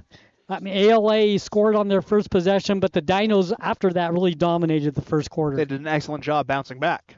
Second quarter, they outscore ALA 7-0 to go up 21-7 at half. And that felt like the Dinos had a pretty insurmountable lead, especially where they were getting the ball to start the second half. Third quarter, ALA outscores Carbon 12-6. That's where we sit right now, 27-19 as we go into the fourth quarter. And the Dinos just haven't found much offensively since that initial drive of the second half. Not much yardage kind to of the a game. Switch, huh? Yeah, an absolute switch. Yep. Third down, we'll call it a long 2. Quarterback keeper. No gain. In fact, a loss of 2. Nice defensive play by the Dinos. A couple of defenders come in to make the stop. Oh, my goodness, Sonny. That was a violent hit by the Dinos. Maddox Wilson, of course, playing his role in that. But also coming up, Daxton Maurer, the junior linebacker, able to lay down the boom. 4th and 3. Shotgun formation. Huge play here in this ball game. With 11:32 left to play. 4th down, 3 yards to go. Give it up the middle. First down yardage across the 50 to the 45-yard line. The ball carrier is Braxton Root, the junior, and he has a big play and moves the chains for ALA. And switching things up just a little bit. Flag. Flag sits on the 47-yard line. Actually, the 44, excuse me. See what the flag is. Personal foul. Against the Dinos. Yeah, a bit of a helmet-to-helmet hit, and they're going to call him for that. That's something that officials do not play with. And, rightfully so. Those are serious hits. You got to take them seriously. They can result in a lot of injury. But for the Dinos, very poorly timed. That penalty is going to move the ball to the Carbon 29. 7 penalties, 75 yards for the Carbon Dinos, 11 penalties for 100 yards for ALA. We've had 18 flags in the ball game. 11:23 left to play, 27-19. Ball sits on the far hash mark. ALA going left to right on your dial. They're going to actually move it up more to the 25. Sonny, you want to hear another score that's going to make your jaw drop? Same game. Milford, final score, 95. Hengwich, 20. Almost a triple-digit affair. Wow. Shotgun. Handoff up the middle. Ober carries down to about the 16-yard line. It's going to be close to a first down. Actually, that was not Ober. That, once again, was Root. And, being able to throw Root into this position while Ober sits out for a second has paid dividends for ALA. Having a running back by committee like that as Ober checks back into the game. 2 carries, 2 first downs. For Root, now Ober back in, as you said. Shotgun formation, ball sits on the Dino 15. He slips and falls this time, does Ober, and he'll pick up no gain. And, that's why you're glad Mother Nature sent down a little bit of rain before we got here, making that surface a little slick, because Ober needed something to stop him, and the Dinos just haven't been able to find an answer. Second down, 10 yards to go, 10:45 left to play. Shotgun once again. Marble wants to throw, looks left, throws, has his man caught just inside the 10-yard line to the 9. Coming up with that catch for ALA. Pick up a 7, 2nd and 3. No, you can't argue with results. Shotgun. Give it off to Ober. Gets down to the 5, maybe the 4. It's going to be enough to move the chains and another first down. 9 first downs in the second half for ALA. And they just continue to march down the field, Sonny. They've been near unstoppable so far. First and goal. 10-17 left to play. Ball sits right in the middle. 2 receivers come to the right side. They go left to right. Give it off to Ober again. Fights his way down to the 2-yard line. Maybe the 1. Pick up a 4. 2nd and goal on the 1. And Sonny, the Dinos really need to embody bend, don't break, because things getting hairy right now. A touchdown here puts Coach Milovich and the Dino squad in an interesting situation, one which they'd rather avoid. Aston, the quarterback now. Quick pitch goes to the right side in the end zone for a touchdown. And Ober once again. My goodness, Sonny. Ober doing all of the scoring for ALA, 4 rushing touchdowns today. He has dominated the ground. The Dinos had an answer for him midway through the first quarter and into the third quarter, but he's really broken away now and established himself as a dominant force yet again. Go for 2 once again. Haston, the quarterback. Trying to get the tie. Quick pitch goes to Ober again around the right side. He's not going to get it. Nice defensive play by Carbon coming up to make that play. Believe that was Collins coming up to make the play for the Carbon Dinos. And you know, them going for 2 on that last touchdown has kind of backfired. It was an interesting situation. Maybe they were looking at the scoreboard too, not the actual score like we were up here. But that's kind of hard to do when you have one giant scoreboard. But we have an injured man down on the field from the ALA side. Players starting to take a knee. Yeah, they kicked the extra point on that last possession. They kicked the extra point here. We got a tie game. They go for 2 twice, and they fail on both of them. And, you know, that's something that can really come back to bite you. That's something that can haunt you as the game goes on. But the Dinos are going to need to find something to do offensively. They need to find a way to establish what they were doing in the first and second quarters, or else, Sonny, I think ALA looking to steal this one away after 1 point being down 27-7. You know, you talk with Jordan a lot about sports. You know how he feels about taking points. He wants to take them as soon as they are available. Yes. And I can't blame him. That's kind of the mentality you have to go with, especially when you're in a close game like this. You start chipping away at that lead. You want to start kicking those extra points. You want to do that so you can put yourself in a tie game situation. We're going for 2 on the last time. Force them to go for 2 this time. Yeah, you didn't give them an option. Yeah, you didn't have an option here. You want to put some trust in the kicker. He's shooting 1 for 2 today. Just hasn't been able to work fully, as he hasn't been given much of an opportunity.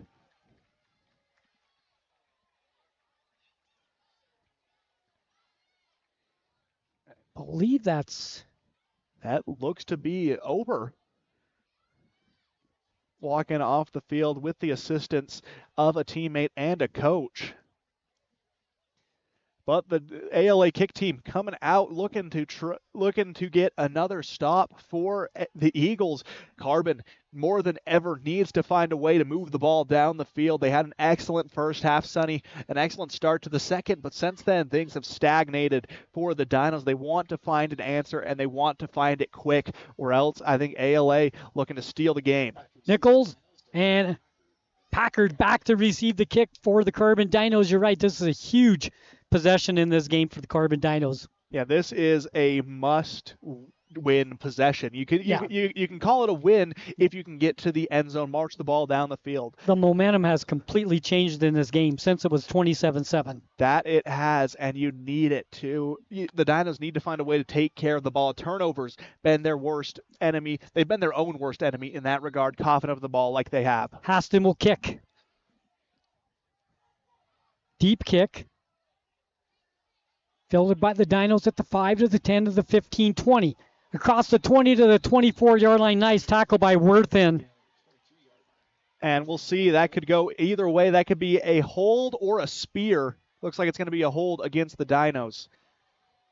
And hyping up the crowd, big Jaheim Lewis, the senior, fired up after the big hit. The Dinos in trouble here. They need to find an answer. 27-25, 9:30 left to go. They wave off the flag, no penalty. Wave off the flag, so it will be Dino football. First down on the 20-yard line. Get that offense going again for the Dinos. 27-25, Dinos with the lead, 9:31 left to play. Here in the second half, Dinos scored on that first offensive possession of the second half. It's just been completely opposite of the first half. ALA did that. Then the Dinos dominated the first half. Dinos scored first. Now ALA has dominated the second half. The difference maker, Carbon took the points. Yep. Under center. Handoff goes up the middle. Big gain across the 24, 25 to the 30.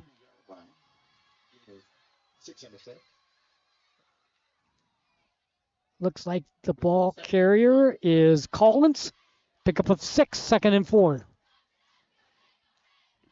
And just look to continue to march down the field. Collins up to 16 rushing yards in this game through 3 carries. Lopez on the stop. 2nd down, 4 yards to go. Dunn under center once again. Handoff goes up the middle again. Power running across the 30 down to the 27-yard line. And you want to see that run, those run plays. That keeps the clock moving and it keeps that ball moving forward. You can didn't get a really good spot there, marketing on the 31-yard line. That is an interesting spot. 3. But you just want to keep the ball moving. You want to keep that clock moving. The more you can limit the amount of time ALA's offense can be on the field, the better off you're going to be. 27-25, Dinos with the lead, 8:23 and running left to play in the ballgame. Had a good one here tonight. We figured it would be, and it's lived up to it. Somebody jumps. Let's see what they call. I don't know. Offsides. First down for the Dinos. It was a close call, Sonny. We saw a little movement from the offensive line, but the jump by the defense first and a little more egregious as they leap across that line. They're going to get that first down.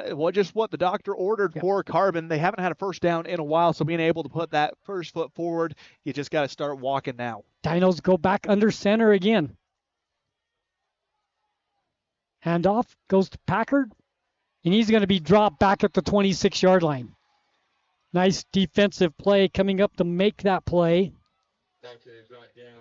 Tyler Ware. And Packard not happy with a no call there. He felt like he was horse collared on the play, but the officials saw it differently. He's down to 73 yards now, rushing with the 5-yard loss on that play. 2nd down, 16. Clock continues to run with 7:40. Dinos come to the line once again. They go under center. Haven't seen shotgun formation here lately for the Dinos. It has been a while. Wants to throw. Dunn rolls to his right. Throws out in the flat. Caught at the 43-yard line. An incredible snag there for the Dinos. Caden Dunn able to run the bootleg to near perfection. Look along the sideline. Deliver the pass. Get them to a much more manageable 3rd and 3 situation. So 3rd down 3. I honestly could not see the number on who made that catch. There was bodies everywhere. It was a good catch for the Dinos. Make it 3rd down 3. Ball sits on the far hash mark. Dinos have one receiver coming to the near side. They go right to left. Handoff goes up the middle. First down. The ball comes loose. Recovered by ALA. Fumble and recovered by ALA on the 48-yard line, and it's a turnover for the Dinos. It's number 5 in the ball game, and that's something we really haven't talked about, but that has been huge. That was our key to the game entering the second half, Sonny, was they needed to limit those turnovers. They always seem to come up at very consequential times when you're marching down the field or need to keep the ball out of ALA's hands, and that time it was a bit of both. Terrible, terrible timing for a turnover from Carbon. 1st and 10 for ALA, 48-yard line, 7:19 left to play. 27-25, Dinos with the lead. Dinos have a defender coming on late. Play goes to the left side and a pickup of 1. Despite the confusion at the line of scrimmage as the play was getting ready to start, the Dinos were able to corral him for just a single-yard gain. You need to get a stop here. You can't afford to give up a touchdown. That gives ALA the lead back and all the momentum still in their court. Ober, the ball carrier, picks up 2. Flag. Offside. Procedure against ALA. Just got a little jumpy on that one. Receiver wants to make his way downfield, going against Jackson Dengen. 13 penalties for 110 yards on ALA. 7 for 75 on Carbon, so we've had 20 flags in the ball game. And we've talked about Carbon hurting themselves with those turnovers, but ALA has done equal damage to themselves with penalties. Penalties, yep. Marble throws over the middle, incomplete. The intended receiver, Clayson, fell down. That ball fell right in the middle, where you don't want that ball to go when you have no receiver standing on their feet. ALA got lucky. It was divine intervention that there was not a middle linebacker planted there. Clayson fell victim to the turf monster. 3rd down, 13. It's going to be. Did they call too many men on the field? The Dinos got away with it. Yeah, they got away with it. That was about as obvious as an extra man penalty as you could find. No call so far. We could see a very late flag. There it comes. There it is. Oh, I was wondering if they were going to throw that or if Carbon was going to get away with it. He was sprinting all the way to the sideline. Didn't make it in time, but no whistle was blown. And it goes back to the topic of self-inflicted penalties. That's one of them, a late substitution. That's an error on both the coaching staff and the players on the field. It's a bit of both when it comes to responsibility on that play. Do a reset here. 6:34 left to play here at Carbon High School. Dinos lead 27-25.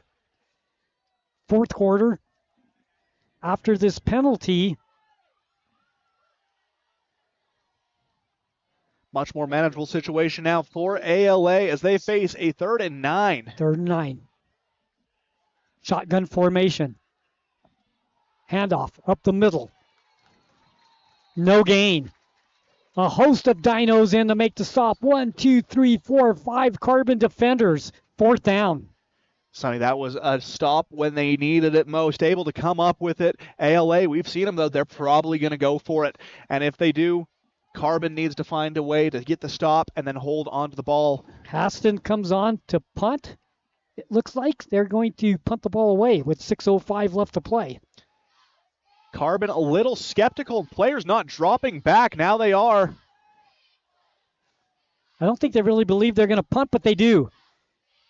Short punt, fielded at the 20-yard line, to the 25. Can he get to the corner? To the 30. He does get to the corner. 35, 40, 50, 45 down the sidelines, and a nice kick return for the Dinos, and it's Timothy down the sidelines. Where they mark him out at? They're going to mark him out up at the 48-yard line, but nevertheless, the Dinos have good field position. And I can't blame them for the skepticism, thinking that wasn't going to be a punt. ALA has gone for it too often to think that they were actually going to kick it away. But Tager Timothy, despite the late start, getting back, able to field the ball, take it back for a beautiful gain, taking it into Dino possession. And my goodness, Sonny, the Dinos have finally found something when they've needed it. They found themselves driving down the field, but a costly fumble gave ALA the ball back and a chance to take the lead. The Dinos defense, again, came up big when they needed it. 5:43 left to play. Dinos lead by 2, 27-25. Ball sits on the near hash mark. Dinos go right to left on your dial. ALA loads the box. They do. Dunn goes under center. Hands the ball off. Big fullback running over people down to the 35-yard line. It's Kiefer. No, excuse me. It is Collins, the ball carrier, and he gets down to the 37-yard line, and that's just a tough football run, just running over people. No, he drops the shoulder, trucks a defender. That was a grown man move, Sonny. That was incredible running. Brody Collins with a good run. Dinos come to the line of scrimmage again. Same set once again. Dunn goes under center. Quick pitch goes to Packard around the right side, running room. Pickup of maybe 10, depends where they mark it. Mark it at the 30. Pickup of 8, 2nd and 2. And, I'm always hesitant about the pitch. So much can go wrong so quickly on that when you don't hand off the ball, but it got the Dinos the edge, and they were able to capitalize on that with the 8-yard run. Hill in on the stop. Not before they pick up 7 to the Dinos with 4:50 and running left to play, up 2. Second down and 3. Coach Milovich doing a good job adapting to the loaded box of ALA, switching from his normal inside runs to more exterior runs off tackle. Handoff up the middle once again. Enough for another first down for the Dinos down to the 25-yard line. And they're running that play clock down. Gunn's watching that referee as soon as he starts his count. And that's what you got to do. Keep the clock running because ALA has shown they're dangerous. And Carbon, by lowering the amount of time they have and getting further and further down the field, they want to score on this play. But if they can whittle it down to about a minute, they've shown they can lock down the pass. You can't run. Well, I guess you can run 90 yards in a minute, but it's harder to do. Yeah. Know what you mean. Yeah, you get what I'm trying to say. Far hash mark for the Dinos, done under center once again. Quick pitch this time comes out to the left side. It goes to, I believe it's Packard, and he gets to the 25-yard line, pickup of a couple. And that's who it was. And ALA hunting that fumble. Braxton Root trying to come away with the strip on that. Unable to get it, though, as they get back to the line of scrimmage. Dinos 2nd and 10 yet again. Under the 4-minute mark for the Dinos. Clock continues to run as the Dinos take all the time they feel like they need. And that's what you want to do here. You have all the time in the world. Sure. It's on your side. Ball sits on the near hash mark. They go right to left. 2 receivers, both sides, done in the shotgun this time. Second down and 10. Wilson goes in motion. They give it to him on the jet sweep. Finds a little bit of running room across the 35 down to the 34-yard line. Excuse me, 24-yard line. Shorten them 10 yards there, Aiden, so it'll be 3rd down. And Maddox, they did a good job defending Maddox. When you see him coming your way, you can't try and make a high tackle. You have to go for the legs, stop him from moving forward, let your teammates come and finish the job, and ALA did just that. Ball sits on the right hash mark. Dinos go right to left. The near side here, 3 receivers for the Dinos. Shotgun formation. ALA shows blitz. Here they come. Throw over the middle. It's caught. That's a 15, 10, 5, touchdown! No flags. My goodness. Done with the throw and into the end zone. They go racing. You needed a play like that, Sonny, and they delivered in spades. You got to love what you saw from the Dinos on that play. Waiting to get some confirmation on a number, looking down on the field, trying to pick it out. So many Dinos celebrating, it's hard to find it. But a nice 15-yard throw for Dunn. So Dunn with another touchdown.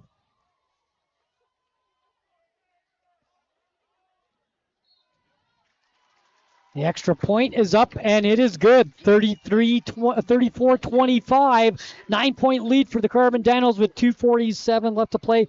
I'm being told it was Timothy with the catch. I'm not sure. I believe it was. I believe that too, Sonny. That was such an incredible play that the Dinos needed it, and he is able to deliver when they need it most. But just a good play overall by Carbon. Not quite sure. I can't say because I could not see. I saw number 1 run into the sideline with the ball following the touchdown. So I believe that was Trace Crespin. It was either him or Timothy. These numbers are hard to see. They're hard to see, especially when they're in that far corner. Oh, yeah. Looks like it's binocular season for us. Now how important are the 2 missed 2-point conversions? Yeah, it's a 9-point game now. This is something that ALA wished they wouldn't have found themselves in. They needed to take those points, but they didn't. So the Dinos get the offense rolling finally here in the second half, and they scored when they need to. 2:47 left to play. They're up 34-25. They executed most when they needed to, and that's all you can really ask for from these teams. They did an excellent job in maintaining composure, knowing that was kind of a do-or-die drive.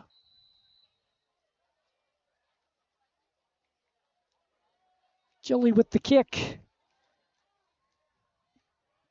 Kick falls to the ground at the 10-yard line. Here comes ALA the other way. Flags come in everywhere. There's 1, 2, 3, I believe 4 flags on the field. The return gets to the 15-yard line, and we'll see what we got going on here. That's a lot of flags to see flying at one point, Sonny.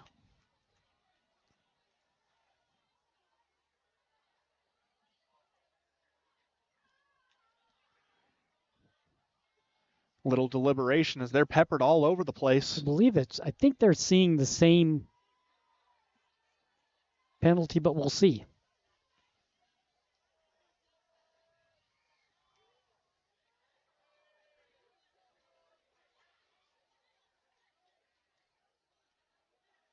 We've got a couple of penalties against ALA, and that will move the ball back a little bit.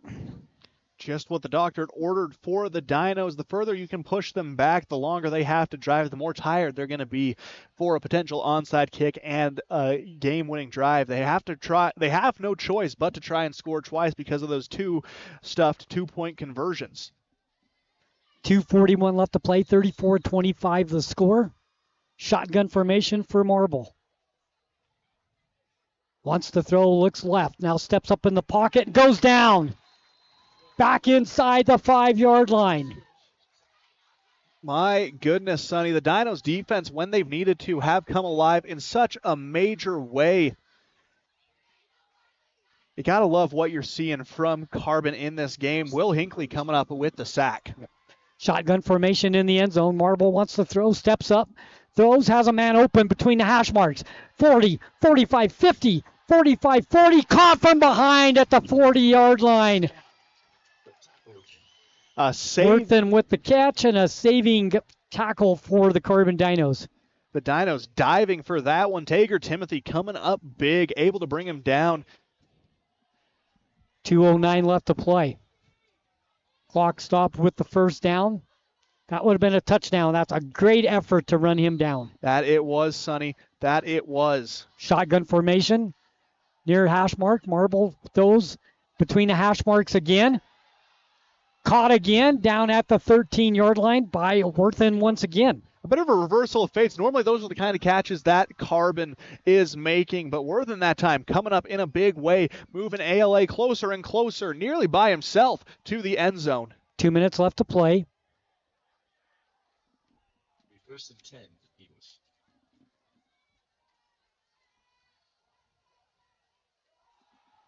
Handoff goes. Fakes the handoff. Marble keeps it. Goes around the left side. Touchdown. Oh, my goodness. They faked the defense out. They faked me out, Sonny. Yeah, I thought that was going to be a tackle for a loss. Wilson in the backfield making immediate contact, but Marble instead keeps the ball for himself, rolls out along the left side for an ALA score. 34-31, minute 49, Sonny. This is dire straits for the Dinos and for ALA. Both a lot to play for on this. Looks like ALA is going to be taking those points this time, going for the extra point. 34-31. A chance to make it 32 here on the extra point attempt. It's up. Blocked by the Dinos. Maddox Wilson sends the ball back to earth. ALA finds themselves down a field goal, even if they want to try and tie it. 34-31, minute 49 left to play. We'll take a quick break, and then we'll be back with the thrilling conclusion to this game right here on 95.3 The Peak, where the Dinos play. Discover peace of mind with Don's Hometown Insurance, now even closer to home at their new location, 58 West Main Street in Price. Connect directly with friendly agents ready to tailor a package just for you. Imagine bundling your home, auto, and life insurance, simplifying your life while maximizing your savings. Experience personalized service designed to protect what matters most to you. Visit Don's Hometown Insurance today and feel the difference.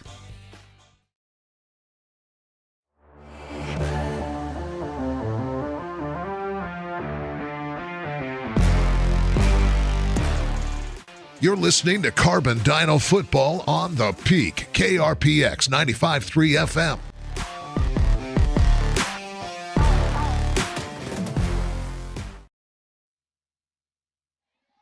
Welcome back. Thank you, Aiden, for taking over that extra point for me there for a second. 34-31 the score with the block. It's a field goal with a minute 49 left to play.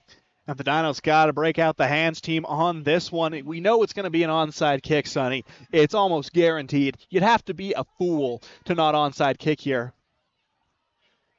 Minute 49 left to play.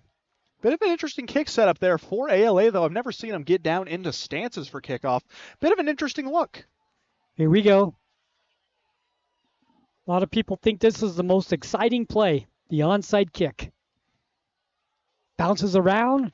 Controlled by the Dinos at the 45-yard line. So the Dinos have it at their own 45-yard line with a minute 49 left to play. Just a little too much heat on that onside kick. You want it to be light and delicate, not send it more than the 10 yards necessary. That one goes rolling a good 15, 16 before the Dinos easily recover. No pressure there. Wilson lets it go over his head, recognizing that he couldn't make the play. But the hands team takes care of business as the Dinos get the ball. Minute 49 left, 34-31 advantage. Eastern Utah Community Credit Union postgame show coming up after the game. We'll have some scores from around the state. We'll have some stats. Get Coach Milovich up here to talk to us, so don't go anywhere when the game is over. We got a lot more to come. The snap goes to Dunn. He'll try to go around the left side and made something out of nothing. Picks up 3 yards. That's a good run. That could have been a loss of 5, and he turns it into a gain of 3. Yeah, able to make something out of nothing on the scramble. Dunn does a good job recovering, keeps the clock moving. Gaining 3 on the play. Brings up 2nd down and 7 for the Dinos. Timeout. Timeout called by ALA, yep. We'll keep it here, Aiden, with 2nd and 7 with a minute 42 left to play, and the Dinos up 34-31. And, it's what you like to see from Carbon is that they were able to take a lot of adversity on that last offensive possession, and they were able to capitalize on Dunn finding Crespin for a 15-yard touchdown. Second touchdown of the day for Crespin on 2 receptions, a 48-yard bomb on the first. Second, there's just a 15-yard scamper on the short slant, able to take it into the end zone, and the defense did what they needed to do on that last drive. They gave up the touchdown, but they came up big in the extra point, and then the special teams unit comes in, recovers the onside kick, no problem at all, and now they're going to be able to try and run this clock out. So a minute 42 left to play, 34-31. Dinos with the lead, they got the ball. Over on our sister station, KOAL 107.3 FM and 750 AM. Third quarter, Kanab up 32-13 over the Spartans. 3:24 left to play in the third quarter over there. Kanab's a tough team. They may be 1A, but they are dominant. Yeah. They have just these huge kids on their team. Their offensive line unit, something that even 6A schools would be jealous of. 2nd down 7. Dunn goes under center.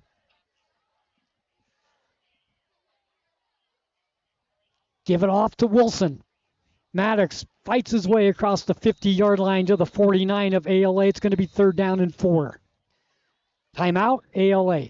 Minute 37 left to play. So this play, with ALA using their timeouts, this play right here, if the Dinos can get a first down, they're sitting in pretty good shape. That they are, Sonny. They need to avoid something that's plagued them throughout the game, though. They can't afford to turn over the ball. A costly fumble here gives ALA a chance. What impressed me about that run, though, from Maddox was that after initial contact by a free safety blitz, he was able to just keep it on rolling. He looked unbothered by it. He was dragging a player right behind him and was still able to pick up a gain of about 4 yards on the play.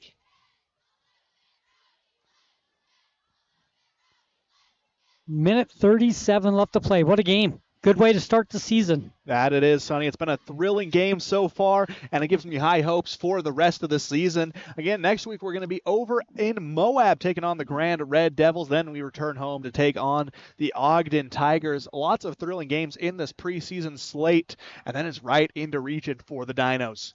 But you got the RPI rankings, so they all mean something. That they do. Every game worth playing and worth winning, for more than just pride at that. Under center. Pitch comes outside. Packard's got running room across the 40, 35, 30, 25. He's still on his feet. 20, down to the 15, 10. Move the chains of the first down. Big play by Packard. A 40-yard run puts Packard into triple digits on the day, 126 rushing yards for the junior. And that's the thing, Sonny, he's just a junior. I love the play call because ALA was packing it in. It was, 3rd and 4? They've been running up the middle. They pitch it to the outside. Nobody there, and Packard gets to the corner and then outruns and breaks a couple of tackles, and the Dinos are sitting good 1st and 10 at the 12 with a minute 23 left to play. And that's what I've liked most about Coach Milovich's debut is he recognizes these things and he's able to capitalize on these overcommitments by ALA.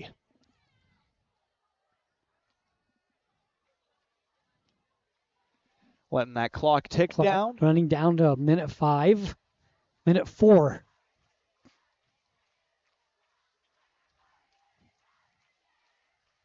Takes a knee. 55 seconds left. The Dinos are going to come out of here with a win. And, I feel like taking the knee is the one time you're okay with taking the loss of yardage. That keeps that clock running as the Dinos get to assume victory formation for the 2nd straight year against American Leadership Academy. Still a thrilling game, but the Dinos had this one in control from near start to finish. One more time. They just need to take a knee here. Keep it clean. They do.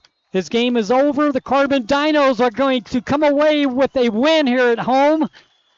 34-31, and the Dinos are 1-0. The fans are on their feet, and rightfully so, Sonny. The Dinos open up the season for a 2nd straight year with a win under a 2nd straight head coach as well. Carbon High School is on the up and up in the football world. Sonny, I love what I saw tonight from the Dinos. Absolutely. Final score tonight, 34-31. Don't go anywhere. Eastern Utah Community Credit Union postgame show is next.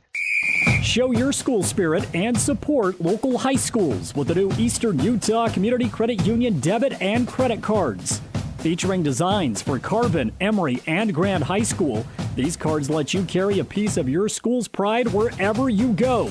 Plus, to make purchasing easier, Eastern Utah Community Credit Union has added the convenience of tap-to-pay and compatibility with major mobile wallets. Pick up your school spirit card today at any of the Eastern Utah Community Credit Union branches. At Castle Country Vet, they believe every pet deserves a touch of love and expert care. You can trust Dr. Harmer and Dr. Kelly. They're not just veterinarians, but passionate pet lovers, dedicated to nurturing your furry friends like family. From routine checkups to emergency interventions, you and your pet will experience compassionate, professional care every step of the way. Let Castle Country Vet help your pets lead the happiest, healthiest lives. Call Castle Country Vet today, 637-5797, because love is a 4-legged word.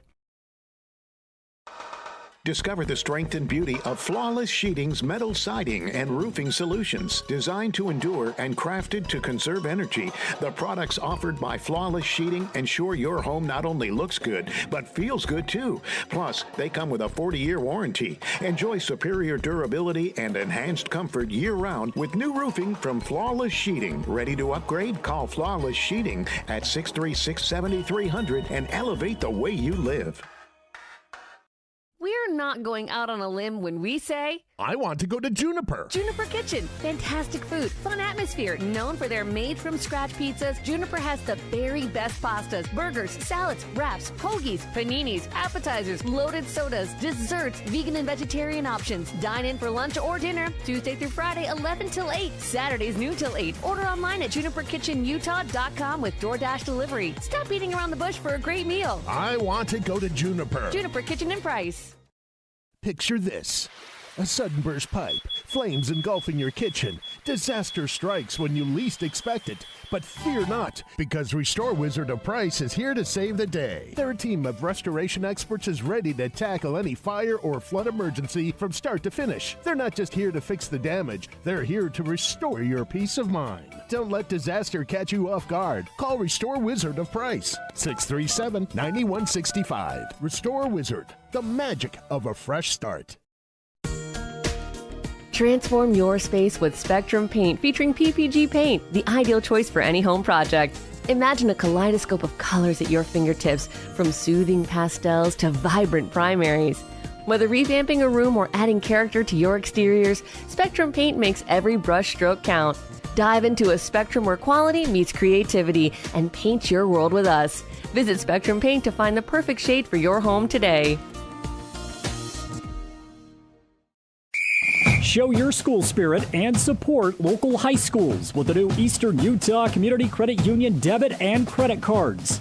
Featuring designs for Carbon, Emory, and Grand High School, these cards let you carry a piece of your school's pride wherever you go. Plus, to make purchasing easier, Eastern Utah Community Credit Union has added the convenience of tap-to-pay and compatibility with major mobile wallets. Pick up your school spirit card today at any of the Eastern Utah Community Credit Union branches.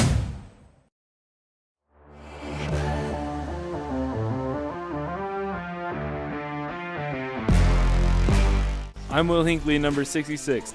I'm Cole Hinckley, number 72, and you're listening to 95.3 The Peak, where the Dinos play.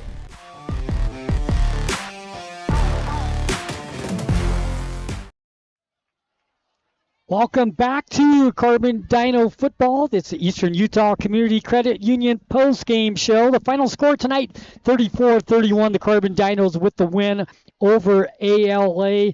Another good game. 2 years in a row, we've had two great games between these two teams.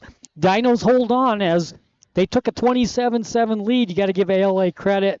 Aiden, they fought back and made it a game, but the Dinos did what they needed to do to come away with the win. They go to 1-0 in the season and travel to Grand next week. That you do, Sonny. I think you need to call this one an unofficial rivalry because these two teams, whenever they meet up, play with a whole lot of fire. I mean, there's so much intensity on these opening games already. It's the opening of the football season, something that you've been waiting all summer for. But to be able to do it in nail-biting fashion 2 years in a row, for a lot of these players, this is a moment that they're always going to cherish. I mean, the walk-off touchdown last year, being able to hold on this year, a lot has gone right for Carbon High against the Eagles. Well, it was a close game, but I felt like the Dinos kind of had the game in control for most of it, because when you look at a stat, that this usually you don't win when you have 5 turnovers and your opponent has 1. You don't normally win. The Dinos were moving the football and turned the ball over several times tonight, but they fought through the 5 turnovers and they still came out on top. That's what really impresses me with this win tonight for the Carbon Dinos. Honestly, yeah, no, being able to battle through that kind of self-inflicted adversity, it does wonders for you as a team. I mean, if you can overcome 5 turnovers and still win a nail-biting game, you can do just about anything. But ALA, on the other hand, had their fair share of problems, especially when it came to the penalty department. Yeah. That was the biggest thing that hurt them this game. They'd have big plays. It looked like they'd get something going, but a penalty, a holding, an unsportsmanlike conduct, a delay of game would claw them right back. And that's just something that if you want to win a football game, you can't afford to do time and time again. Well, let's talk about the penalties. The Dinos had 8 penalties for 80 yards. They had 4 in the first half for 40, 4 in the second half for 40. ALA had 14 penalties for 120 yards. They had 40 yards in penalties, 6 of them in the first half, but 80 yards in penalties in the second half for ALA, which did kill a lot of their drives as well. That it did, Sonny. When you're trying to make a comeback and you keep getting clawed back like that by the dreaded yellow flag on the field, it doesn't help your cause one bit. ALA just wasn't able to overcome that tonight, despite showing some really good flashes of greatness. Mason Ober, only a junior, looks to be the future of this program, as he was dominant tonight, Sonny, running all over the field, whether it be inside or outside. He was just hard to stop. In the second half. They found something in the second half. Between the hash marks, just running the ball up the middle, and they continued to do it, which is smart football. It is. No, you make the other team cater to you. If they can't stop one play, you keep running it over and over and over and over again. You don't want to get let up on the gas, especially when you've found something that works and you're trying to mount a comeback. ALA almost finds some success, but another thing that really impacted them throughout this game, Sonny, was they left points on the board. End of the first half, instead of opting for the field goal, they decided to go for the touchdown, which is an understandable decision, but you get stuffed on that. Still go into the second half, a 27-7 ball game. 21-7 ball game with Carbon receiving the ball to open up the half. After that, it's going for 2 points on the first one really killed any chance that they had in attempting a comeback with any sort of ease to it. After that first missed 2-point conversion, they had to go for it on the next one, stuffed again, and then a blocked extra point did it in for the Dinos as they come away again with that thrilling 34-31 victory. Let's talk a little bit about junior quarterback Caden Dunn. He played good tonight. I mean, he made plays when he needed to make plays. He threw some really good balls, and he threw those passes where his receiver could get to them, and his receivers got to them. And they were huge plays that kept drives going, and those drives were drives where they put the ball in the end zone. Yeah. I thought Caden played great tonight. No, especially stepping in short notice. You know, you step in the week before the season expecting to be QB2, and you're thrust into that starting position. It's a lot to handle, especially for a junior, but he closes the game 194 passing yards, Sonny, and he shot a few plays where he was able to create with his legs as well, posing a good dual threat for the Dinos. You got to say he did an excellent job. Another group who definitely needs a big shout out, the offensive line for the Dinos, especially that interior three, Ben Stewart, Will Hinckley, and J.J. Rudin.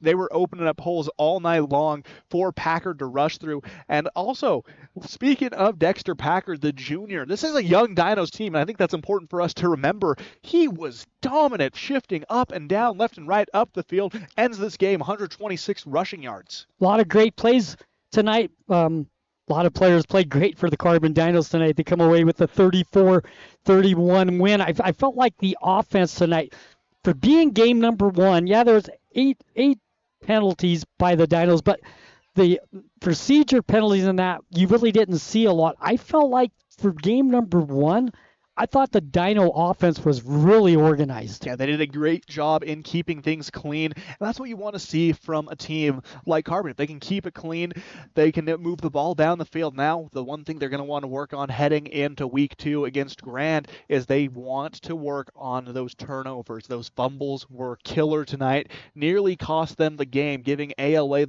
plenty of chances with the ball that they didn't capitalize on, but they need to take better care of the ball. That's going to be a big thing heading into week 2. Now on the defensive side of the ball tonight for the Dinos, Ober had a lot of yards, but the Dinos did not give very many big plays on defense away to ALA's offense. That they didn't know. They limited those home run swing plays. Yes. We saw a few in the second half, but for the most part, they kept them in check. It was kind of a bump and grind type deal for ALA to work down the field. They had to earn those yards. Ober had a lot, but he was getting them 3 or 4 yards at a time. It wasn't any massive, big plays. And, you look through the defense, everyone played their role, and they played it very well. Daxton Maurer in the linebacker position, though, particularly impressed me. It seems like he was everywhere all at once. Let's look at scoring by quarters, and we'll let you talk about it. First quarter, 14-7.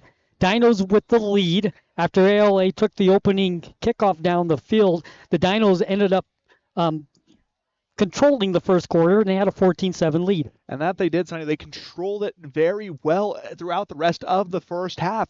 ALA had their chances, but they were unable to find any weaknesses in that first half Dino defense. In the second quarter, 7-0.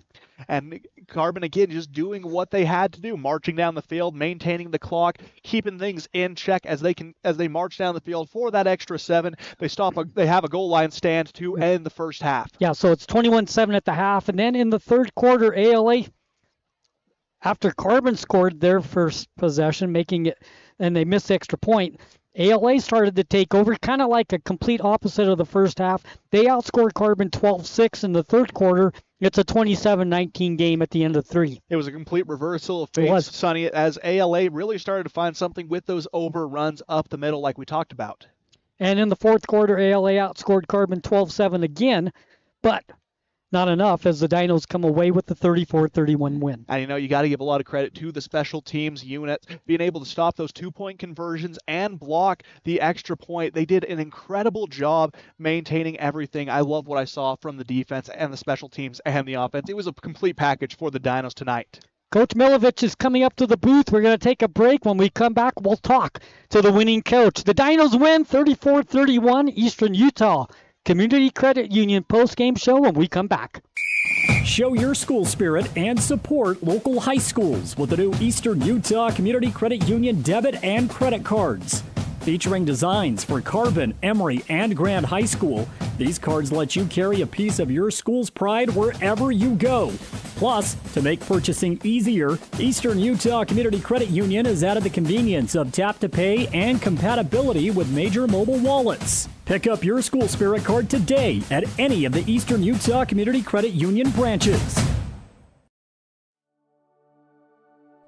At A Perfect Smile, they specialize in transforming your smile with precision and care. From porcelain veneers and dental implants to orthodontics, crowns, and bridges, their expertise covers every aspect of general and cosmetic dentistry. Dr. Jackson and his team are here to address even the most challenging dental concerns, helping you achieve a smile you'll love. Ready for a smile makeover? Call A Perfect Smile today, 637-2100, to schedule an appointment.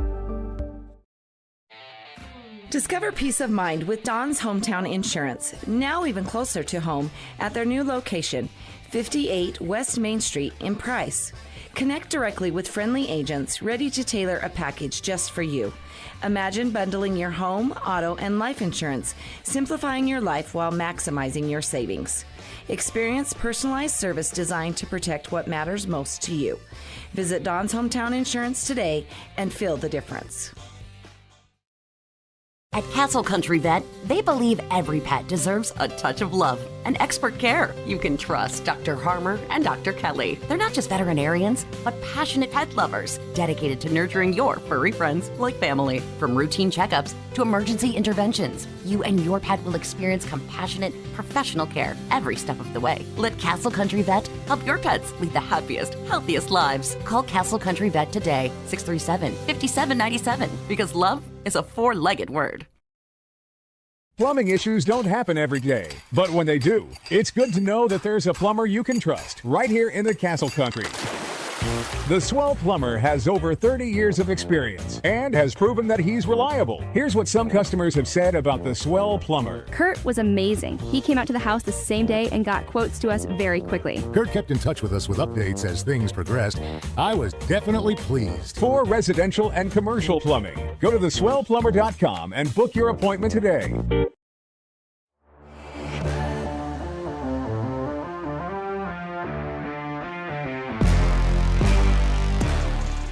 You're listening to Carbon Dino Football on the Peak, KRPX 95.3 FM.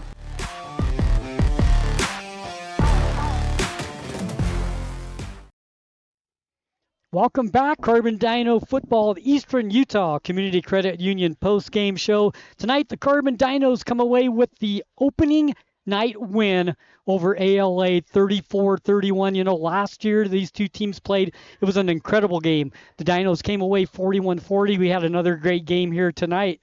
34-31, the Dinos win again, and they start the season 1-0, and they play Grand next week. Now, joining us in the booth is the head coach of the Carbon Dinos, Coach Milovich, and thank you for coming up and talking to us. It's a pleasure to have you here. Congratulations. Thanks, Sonny. I appreciate you. It's great to be here. Give me your assessment on how your team played tonight. The ability to have nerves going on and to be able to overcome adversity. I appreciate this. What you don't see off camera and stuff like that. Sonny and Aiden were good enough to give me stats and stuff like that. The turnover differential was 5-1. Leaning on the wrong side of on the ball. Right. And so usually when that happens, that's just impossible to win. But I just think that's the grit and determination that we have. I was so thrilled. I mean, we had a brand new quarterback that honestly, Caden Dunn played lights out. I'm so proud of him getting thrown into the fire after Carter hurt his leg, having a week and a half of preparation, things like that. Right. 2 new running backs. Brody Collins as our fullback, and then Jordan Nichols, and of course Dexter ran lights out. I know we didn't get him in the end zone, but boy, that last toss on that to seal that first down was just nothing but sheer grit. And so I was very pleased. It was an incredible team effort all around. I was so proud of the defense. Even even the things that we saw we can fix, and that's what's encouraging to me. Little power blast up the middle with that number 5. He was a heck of a runner. My goodness. Yeah. Yeah. But no, overall, I was just so proud of the team. The coaching staff kept my head on. It's just been, I got butterflies and things like that. So a lot of emotions. They kept me going and focused. And it was, like I said, it was just an overall awesome team effort. So let's talk about the beginning of the game. The ALA got the ball first, went right down the field. Yeah. Was your team just a little bit nervous to start the game? Because after that initial drive, the ALA did nothing. The defense just completely shut them down the rest of the first half. Was there a little bit of nerves to start this game? I'd be lying to say if there weren't, 100%. And you could tell that, but I think that's been the focus since day one, since the end of May when we all got together, is that we're going to press forward. It's okay. Things will not go our way, and we've got to realize that. And it's not a bad thing. And we just got to keep pushing forward. So, yeah, and I'm sorry I'm rambling, but nope. Yes. That's why we got you here. You talk all you want to. So it was 14-7 after the first quarter. After that initial drive, you guys really dominated the first quarter. Yes, sir. And then the second quarter, you outscored them 7-0. So you had a 21-7 lead at the half. Pretty much in control of the game, and then you got the ball back in the second half. That had to make you feel good to get the ball back, 100%. And then you scored. So it was like a win-win for you there to start the second half. What was your mindset at halftime to tell the kids to it was important to get a good start in the second half? 100%. I think that is something that I have noticed with my time is we seem to come out a little flat after halftime. Just sitting for 15 minutes does not do us very well. And so that was the message in the locker room is just we are not satisfied. We cannot let off the gas. And then, like you said, it was awesome. Fortune in favor with the coin toss that we were able to defer for that second half and get the ball back and then march down. Because honestly, with the score, I mean, totally different game if we didn't do that. Yeah, so 27-7 at one time you guys were ahead, and then ALA they changed the momentum. You got to give them credit. 100%. And as you said, Ober, the running back, they found something in between the hash marks up the middle there in the second half, and they continued to go to it, got them back in the game. Yes, sir. You got to give credit to Coach Burrell, Lance Burrell of ALA. Typically the air raid man, and he was willing to change things up and actually run the ball. So I tip my hat off in making those adjustments because obviously we had a bit of a struggle to stop that. But the cool thing was when push came to shove and we really needed some stops and stuff like that, the kids answered, found that energy, found that grit, and were able to finally shut him down a little. Yeah, your defense made a stop when they really needed to. Yes, sir. And then the offense turned around and made a huge play when they needed to finish off the game. So the offense and the defense both did their jobs towards the end of the game that you have to do to win. Yep. Got to be pleased with that, right? So pleased. And it's just execution mentality and just not panicking in the moment like you were talking about. And this is a special group of kids that are fighters, gritty team. And I'm so proud and blessed to be able to be a part of this. This has been amazing. Something else that stands out to me too is the kicking game. Yes, 34-31, the final score. You guys make your extra points. I think you missed one, right? Yes, sir. They were going for two. Difference in the game was you're kicking the ball, you're making your extra points. The kicking game is so huge in high school football, 100%. And it was an advantage for you tonight. Absolutely. Big credit to Tager Timothy for place kicking that. Right on point. McCade Bradley is our special teams coordinator and really takes pride. Danny Maurer helps out as well, and we take pride in that. And anyone that new coaches and stuff like that, special teams makes the difference. And like Sonny just said, I mean, that was the difference. Yeah. Your first game as a head coach, I know that you wanted this job. Yes, sir. Really bad. Yes, I know you did. Your expectations, how was your first game? How do you feel about being the head coach of the Carbon Dinos? Was it what you thought it was going to be? Is it more? I can tell you're floating. everything and more. I won't take my hat off because I don't want to break the nice camera with the sheen that comes off my forehead because I've lost the rest of my hair. So due to stress and things like that. But it's a dream. It's a dream ever since Bruce Bean and Robin Hussey gave me a shot and hired me in 2018. I just wanted to make this school proud. Ted Bianco, Jared Hardy, thank you for giving me this shot. And I told him I'll make you proud. And everyone knows how Mr. Bianco, little angry Mr. Bianco can be. So I think, and I'm looking at you, Ted. I know you're smiling a little bit, as much as it kills you. So let's talk a little bit about next week. Yes. I know you want to enjoy this win. No, but you got Grand next week. Yes, sir. On the road, be your first road game as a head coach. Yes, sir. Are you going to do anything differently for next week's game going on the road? What's your plan? Obviously, we try to take things week by week. Obviously, we had a different plan for ALA than what we will have with Grand. And just I'm eager to see what they have with their new head coach and things like that. So film's going to be super crucial tomorrow, and just being able to pick that apart. Because you only get so much from media days and Deseret and what everyone and all the previews and stuff like that.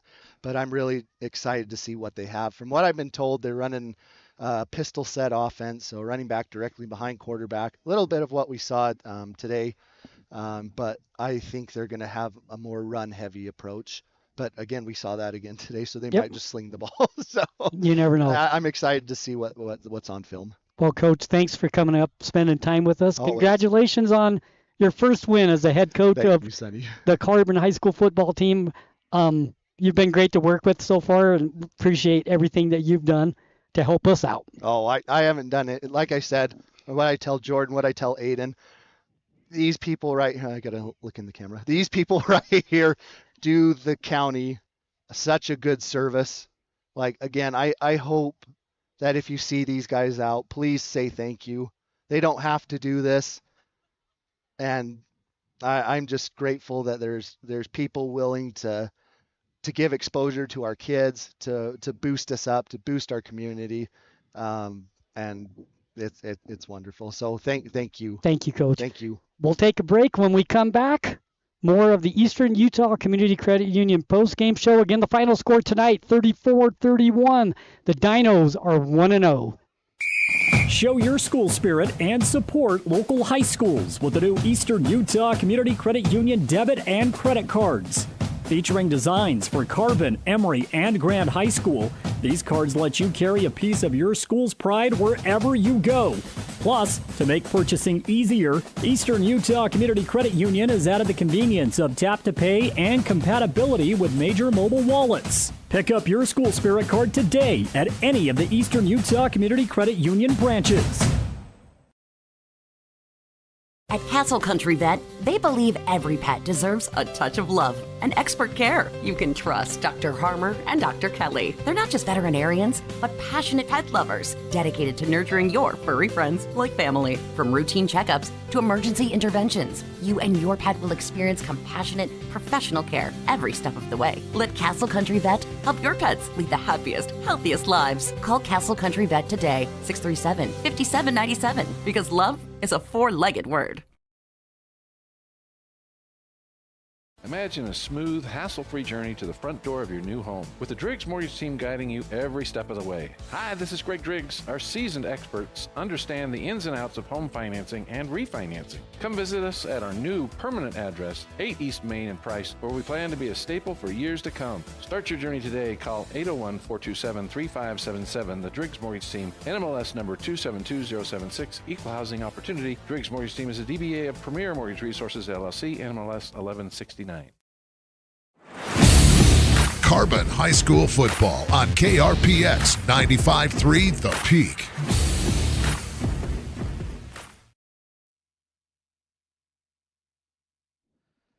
Welcome back. Once again, the final score tonight, the Dinos win 34-31. They go to 1-0 on the season. They travel to Grand next week on the road for their first road game, a team that they beat last year as well. So there's a really good chance the Dinos could start off 2-0, but we talked about it.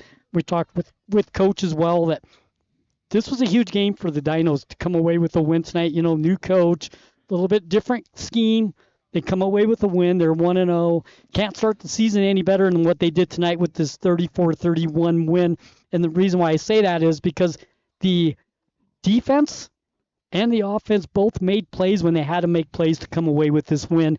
And they're kicking extra points, big difference in this game as well. So everybody contributed to this win. Yeah, this was a full team effort from start to finish. Special teams, defense, offense. Everyone got it done in tonight's game. And that's what you like to see. You like to see them, because football is one of the last true team sports out there. Absolutely. Let's admit it. Basketball kind of been co-opted by individual play.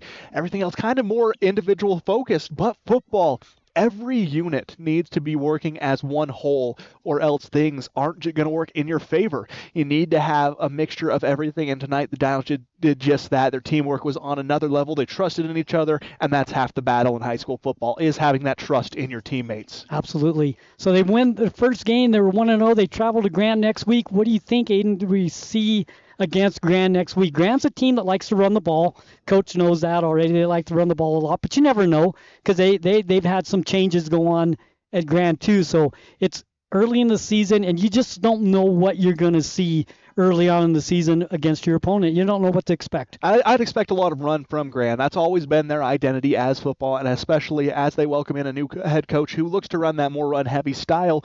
I don't think as a new coach you're going to deviate too much from the norm you set week one. So a lot riding on this game. Carbon has a few things to work on heading into next week, but what team in the state doesn't? I think tonight is a great indicator of where this team is at right now, and I think that's a pretty good place. Yeah, I think it's to overcome 5 turnovers when your opponent has one and win a game the way the Dinos did tonight is impressive to me. They moved the ball almost on every possession that they had. They really moved the ball. It takes a lot of grit to do that, but they were constantly moving, constantly trusting in each other. They embodied that 3.5-yard mentality, and that's what helped lead them to victory today. They weren't always swinging for home run plays. They took things one step at a time, and they were rewarded with the victory tonight. Yeah, and on the offensive side for ALA, nothing came easy for ALA tonight. They had to work for everything they got. There was no big plays given up by the Carbon Dinos. They were finding those 5-6 yard runs later in the game, but it was too late for them. The Carbon defense made it difficult for ALA's offense tonight. That they did, Sonny, and you have to give a big shout out to those guys on the defensive side of things. It's a hard position to play, especially when the other team starts finding some momentum like they did in the run game. But overall, an incredible job by the defense, shutting it down, getting stops when they needed to. And the biggest thing is they kept their play clean. You saw maybe 1 or 2 penalties coming on the defensive side of things, but there were no pass interferences. They did an excellent job keeping things in check. They played smart football today, and I think that's what separated these two squads. Absolutely. Once again, the final score tonight here, 34-31. We had some scores from around the state. Do you got any scores that you want to look at before we call it an evening tonight here, 34-31? Let's rattle off some scores before we call it a night, Sonny. Always fun to see what's happening around the world. Late start over in Manti. They take on Pineview, 31-17 for the 3A South favorites entering this season, looking to potentially start this season 0-1. North Sevier defeating Grand 48-0. That's next week's opponents. Are going to be a lot to look forward to. Juab defeats Delta 40-0. 2 teams that Carbon will be seeing later on in the year. North St. Pete beats Cottonwood 45-7. And we're going to look now to the Emory game, see how things are rolling over there. And it looks to be a 20-15 affair, or excuse me, can't see the scoreboard too well, so I'm not going to speculate. I'd rather be say nothing than be wrong, because going to be an interesting slate. The Spartans have a lot of talent to try and replace this year, but Coach John Famalo instills a culture of winning there over in Emory County. Got to give a lot of props to him. Sonny, I think that's all we really have to go for. I believe so. With the final score tonight, 34-31. You can listen to updates on the local football scene on Drive Time Sports, Monday through Friday, 4 to 5. Jordan will keep you updated with everything going on. He'll talk to the coaches, and he'll keep you updated on the whole high school football preview as the season starts tonight, and it starts out good for the Dinos. Final score, once again, 34-31. Dinos come away with the win. They travel to Grant next week. We will be there. Pregame show 6:30. Kickoff time 7 o'clock. Anything else? Go Dinos. Go Dinos. Sonny Buscarini, Aiden Mortensen, Dave Hokinson on the camera tonight. Thank you, guys. Hope you enjoyed the broadcast as much as we enjoy bringing it to you. Have a great evening. Once again, the final score, 34-31.